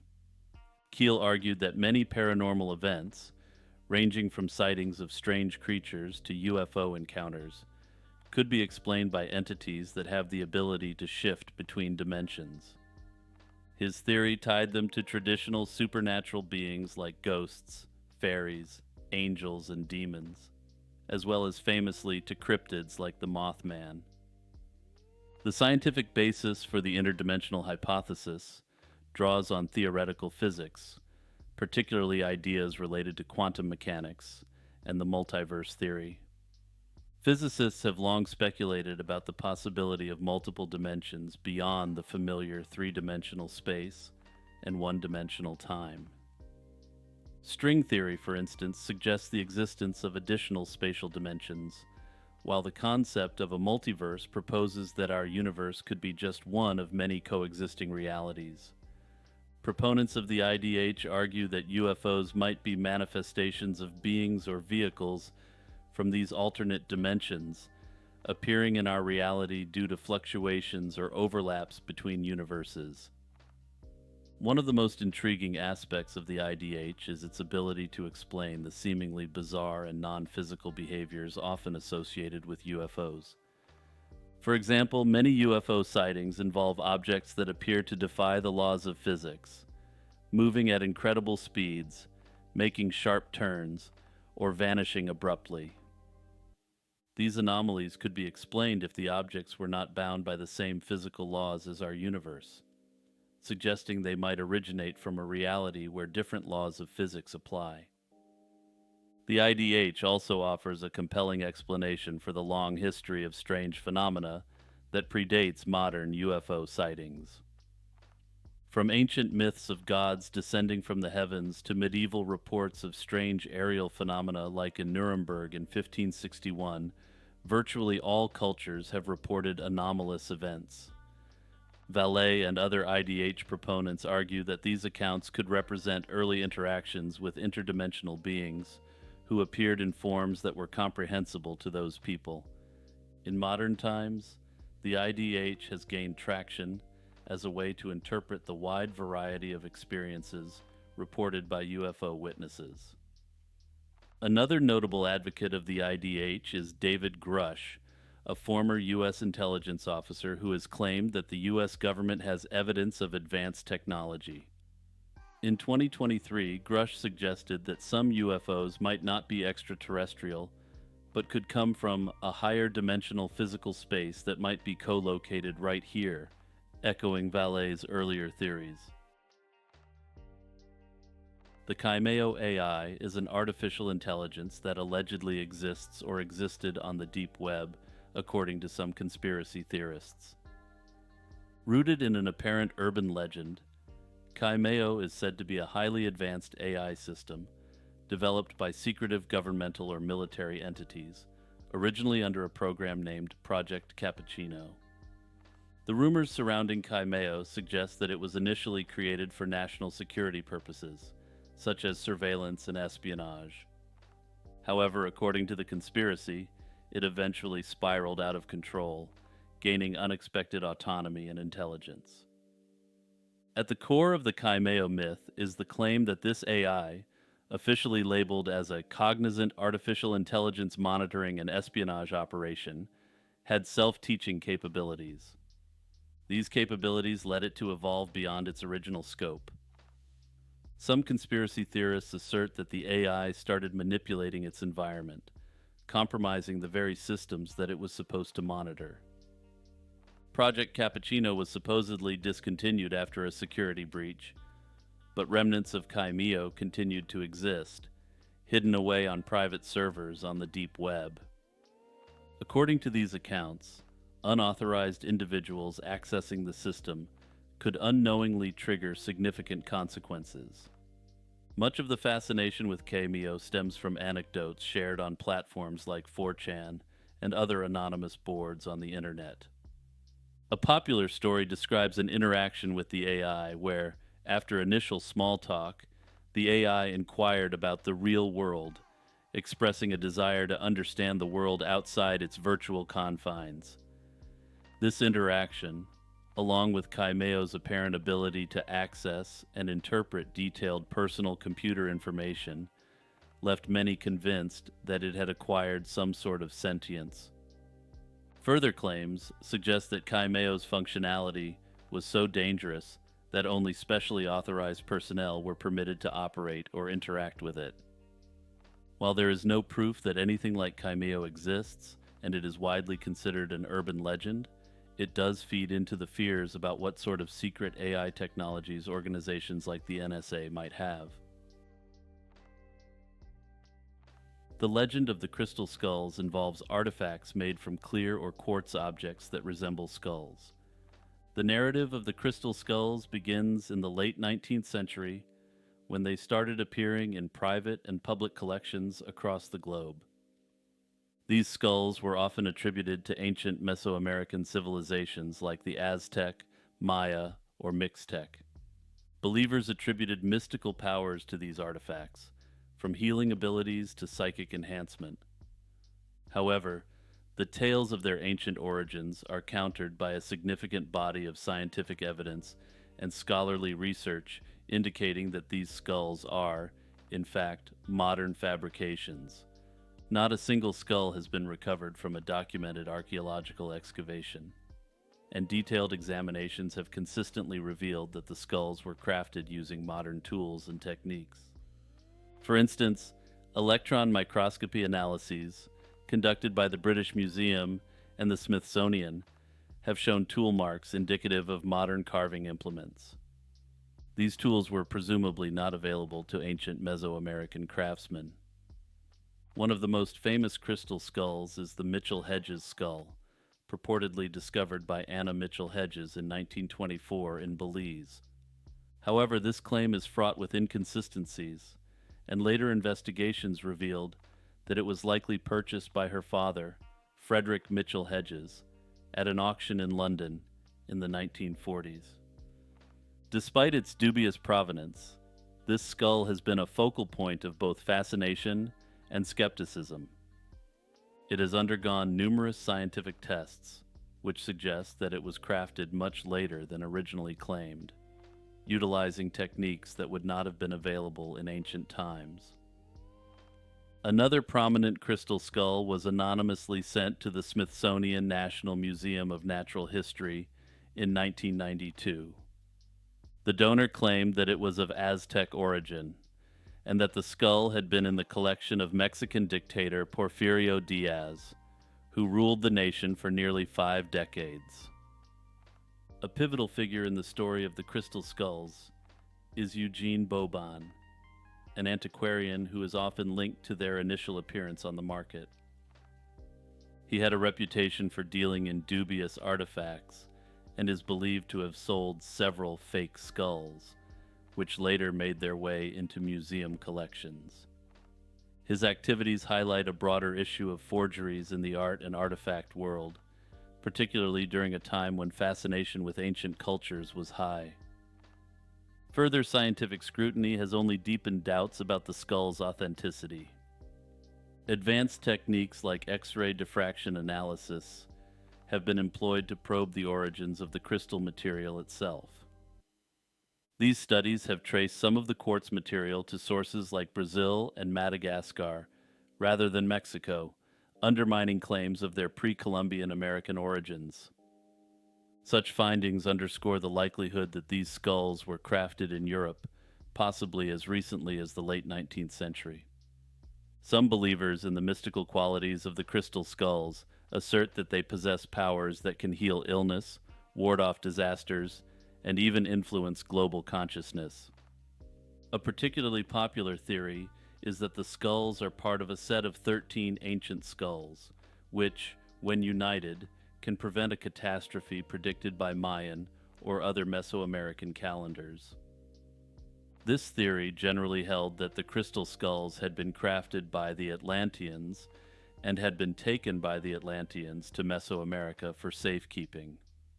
According to this theory, the crystal skulls were eventually acquired by the Mayans, whose religion partly revolved around veneration of the skulls.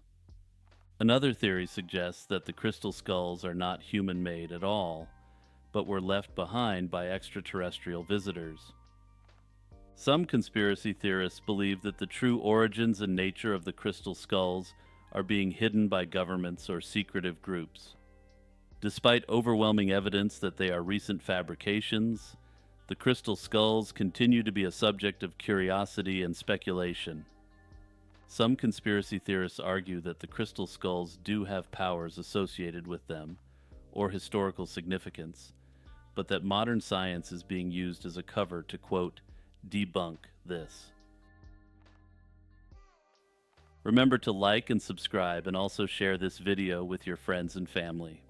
Sharing the video with your friends and family is one of the biggest ways you can help my channel grow. Also, you can support the channel through the YouTube membership and on the Patreon for as little as $1 a month.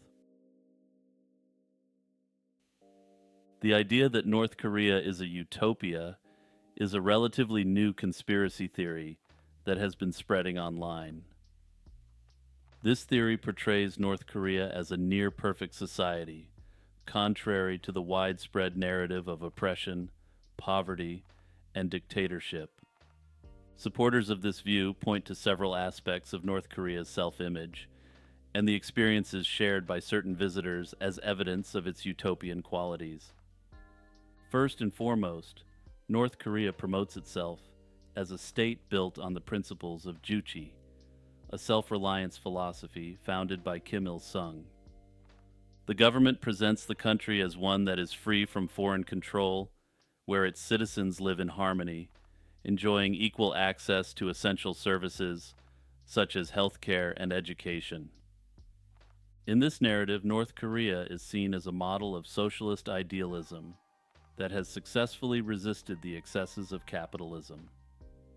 The country's closed-off nature only intensifies this portrayal, as foreign media is heavily restricted, allowing the regime to control the story told to the outside world.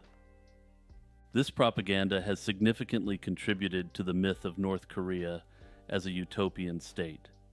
The theory is bolstered by orchestrated displays of national unity and grandeur, such as the mass parades and performances that North Korea is famous for. These events, involving hundreds of thousands of participants, are carefully crafted spectacles designed to showcase the strength, beauty, and discipline of the nation. The artistic performances are not just for show, but serve a deeper function of legitimizing the regime. These stage performances blend art and politics, creating a convincing illusion of a disciplined and content society. To the outside observer who buys into this theory, it can seem as though North Korea has managed to cultivate an unusually strong sense of national pride and unity. Another aspect that fuels the utopian narrative is the experience of some foreign visitors. Tourists allowed into the country under highly controlled conditions often report seeing pristine streets, modern infrastructure, and well-dressed citizens. These carefully curated tours aim to project an image of prosperity and contentment, presenting North Korea as a well-ordered society free from the problems of the capitalist world. While the experiences of these visitors are artificial, they contribute to the perception of North Korea as a place that has solved many societal problems that still plague other nations. Moreover, some advocates of the North Korean utopia theory argue that the country's isolation from global economic systems has protected its citizens from the exploitation seen in capitalist societies. They assert that North Korea has developed independently and maintains a society where resources are distributed fairly and equitably, ensuring access to housing, education, and health care. However, the theory is not without what I would call some very glaring contradictions. Those who claim North Korea is a utopia must reconcile it with the numerous reports of human rights abuses, mass starvation, and political oppression that have emerged from defectors. Given the obvious abuses of the North Korean state, some have suggested that this conspiracy theory should be taken as satirical, though as always, Poe's law applies. Also, I need to mention that there is another even more extreme version of this theory, which in essence simply accepts all North Korean propaganda as true. According to this conspiracy theory, North Korea is in essence a heaven on earth, while everywhere else is a capitalist hellscape. In this theory, defectors from North Korea aren't actually leaving because of poor conditions, but are North Korean patriots who leave the country on a mission to tarnish North Korea. According to this theory, these defectors exist to make sure that the only people who arrive in North Korea are people who are smart enough to see through the propaganda. Again, it's unclear to what extent that people actually believe this conspiracy theory, and once again, Poe's law very much applies. The term Potemkin village originates from a story about Grigory Potemkin, a Russian military leader and lover of Empress Catherine the Great. He is said to have constructed fake villages along the Dnieper River in Crimea to impress the Empress during her visit in 1787. The purpose was to create the illusion of prosperity and successful colonization in a region recently acquired from the Ottoman Empire. Although some historians debate the accuracy of this account, the legend has persisted and given rise to a powerful metaphor for deceptive appearances, especially in politics and public policy. In modern politics, for example, the term is often used to describe situations where governments or officials present an idealized or misleading image to the public. This might involve showcasing the success of certain policies or economic projects while concealing their true flaws or failures. A striking example is North Korea's Kijongdong, a town built to appear like a thriving, prosperous community to people on the South Korean side of the demilitarized zone. Or if you're a believer that North Korea is a utopia, this is just a run-of-the-mill, prosperous and harmonious North Korean town. The concept of Potemkin villages also has profound resonance in historical examples of propaganda. During the Soviet era, foreign dignitaries were occasionally taken on tours of model farms, factories, or workers' housing, specifically built or selected to create a favorable impression of Soviet progress under communism. These Potemkin-like projects served to mask the more widespread hardships and inefficiencies in the Soviet economy. In this sense, the term embodies the intersection of appearance and power, where controlling the narrative becomes as important as addressing the underlying issues. Some conspiracy theorists argue that the entirety of the world is in essence a Potemkin village, where everything is rotten or non-existent just beneath the surface. Otto Braun, a German communist known by his Chinese name Li Di, played a pivotal role in one of the most significant events in Chinese history, the Long March. His journey from a key figure in the German Communist Party to a Comintern representative in China exemplifies the international nature of the communist movement in the early 20th century. Braun's background, marked by his involvement in the German communist counterespionage, paramilitary activities, and his eventual move to Moscow, set the stage for his later work in China. The Long March was a strategic military retreat undertaken by the Red Army to escape the encirclement by the nationalist forces of the Kuomintang. This retreat was substantial and spanned from October 1934 to October 1935. This retreat saw various Red Army factions navigate through some of China's most challenging terrains, ultimately consolidating in Shanxi province. The Red Army, led by Mao Zedong, embarked on the most famous segment of this march, covering over 9,000 kilometers and enduring tremendous hardship. Braun's role in the Long March and his influence on the CCP's military strategies are subjects of considerable historical debate and potential conspiracies to suppress his involvement. However, there is considerable belief that he may have been the individual who initially proposed the Long March itself. Dispatched by the Comintern after training in Moscow, Braun was placed in a position of significant authority within the Red Army. Braun's tactics and training, and his experiences in Germany and the Soviet Union, were not suited to the Chinese context, and he was subsequently dismissed from major roles. While it's never been confirmed that he first proposed the Long March, if he did, he is likely one of the most influential people in world history that virtually no one has heard of. Further, there is a significant conspiracy theory that his role in the Long March has been suppressed, given Braun's status as a foreigner, and perhaps most importantly, a Soviet attaché. Notably for those unaware, despite both the Soviet Union and the People's Republic of China both being communist, they very much did not see eye to eye, leading to the Sino-Soviet split.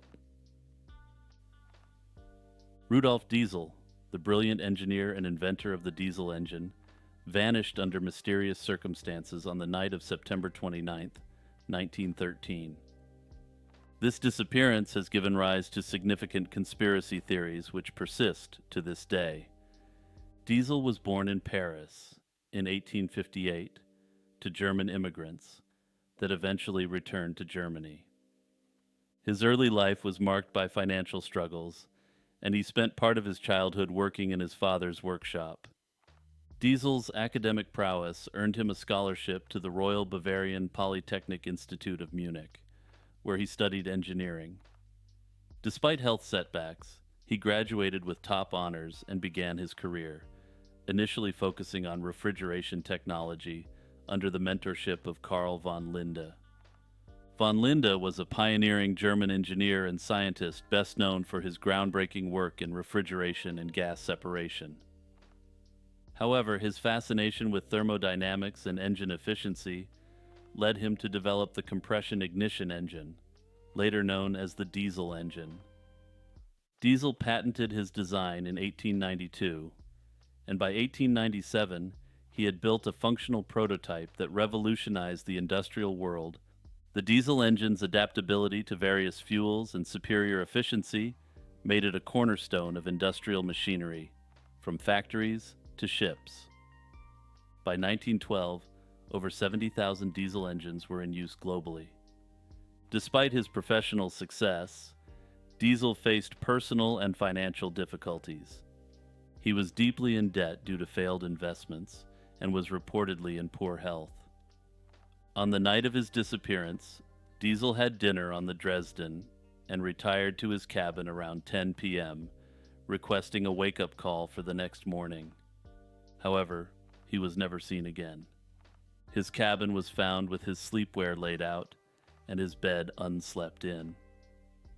The ship's arrival in Harwich the following morning marked the start of one of the 20th century's enduring missing persons cases. Several theories emerged to explain Diesel's disappearance. The most widely accepted is that he intentionally went overboard, driven by his financial woes and declining health. However, this theory has been challenged by numerous other speculations. Some suggest he was ended by German agents to prevent him from sharing his engine technology with the British, which would have significant military implications, particularly for submarine warfare. Others believe he might have been targeted by competitors or oil magnates threatened by the potential of his engines to operate on non-petroleum fuels. Diesel's body was never definitively recovered, and you will note my use of the word definitive here.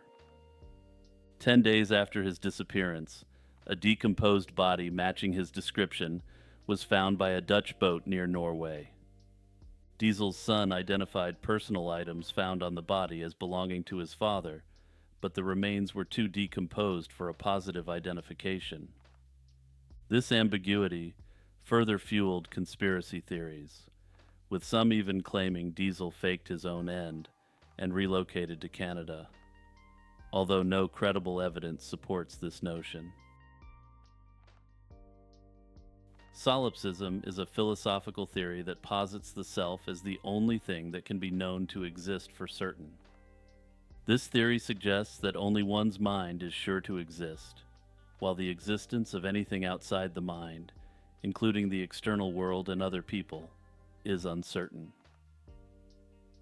There are three primary forms of solipsism: metaphysical, epistemological, and methodological. Metaphysical solipsism asserts that nothing exists outside of one's own mind. In this extreme form of subjective idealism, the external world, other people, and even abstract concepts like time and causality have no independent existence beyond one's mental states. This is because all of these entities are seen as mere constructs or representations within the self's mind. In this view, reality is the individual's personal experience, and anything outside of it, including unperceived objects, does not exist in any substantial sense. One argument for metaphysical solipsism is that there is no direct or necessary connection between mental experiences and physical objects. Just because someone perceives something, it doesn't necessarily follow that the object exists independently of their mind. For instance, one could be dreaming, hallucinating, or misled by their senses. In this view, it is conceivable that the entirety of reality is merely a projection of the mind itself. While metaphysical solipsism asserts that only the self exists, epistemological solipsism is more modest, claiming that knowledge of anything beyond one's own mind is uncertain. In this view, one does not necessarily deny the existence of the external world or other minds, but argues that their existence can never be confirmed. Since the self has no direct access to any reality beyond its thoughts, it cannot be certain that anything external to the mind truly exists. This form of solipsism is less a declaration about the nature of reality and more a skeptical position regarding knowledge. René Descartes' famous quote, "I think, therefore I am," touches on the core of epistemological solipsism. This famous line acknowledges that the act of thinking proves the existence of the thinker, but offers no conclusive proof of the existence of anything beyond the self. Methodological solipsism does not necessarily assert the truth of solipsism, but instead uses it as a starting point for philosophical inquiry. In this view, the individual self and its experiences are the only valid foundation for developing knowledge. This position is commonly used as a form of extreme skepticism, questioning the assumptions we make about the world. While methodological solipsism emphasizes that knowledge must begin with the self, it does not necessarily conclude that only the self exists. It is often used as a tool to explore broader philosophical problems, particularly in the context of skepticism about perception and knowledge. The primary argument for solipsism rests on the idea that individuals have direct access only to their own mental states. Since individuals cannot experience the world outside their own consciousness, the existence of anything beyond their mind is speculative at best. Even when individuals interact with what they perceive to be an external world, they are ultimately only experiencing representations within their own mind. For instance, when one sees an object like a tree, what is experienced is not the tree itself, but the image or perception of the tree in the mind. Solipsists argue that there is no way to bridge the gap between perception and external reality. The only certainty is the existence of the perception itself, not the object perceived. Moreover, solipsism suggests that because all experiences are necessarily private and subjective, there can be no external verification of other minds.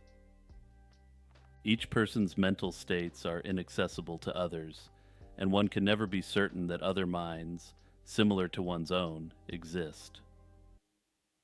This lack of access to other minds reinforces the solipsistic view that only the self can be known to exist.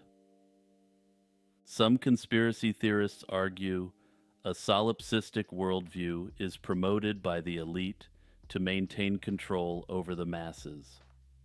According to this belief, the elite create a carefully curated version of reality through media, education, and technological control.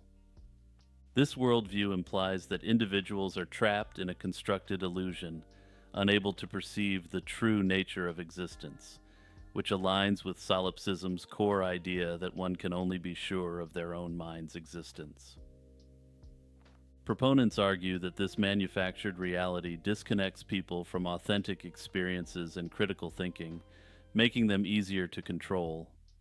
By monopolizing access to information and shaping cultural narratives, the elite allegedly reinforce their dominance, ensuring that only their perspective is accepted as truth.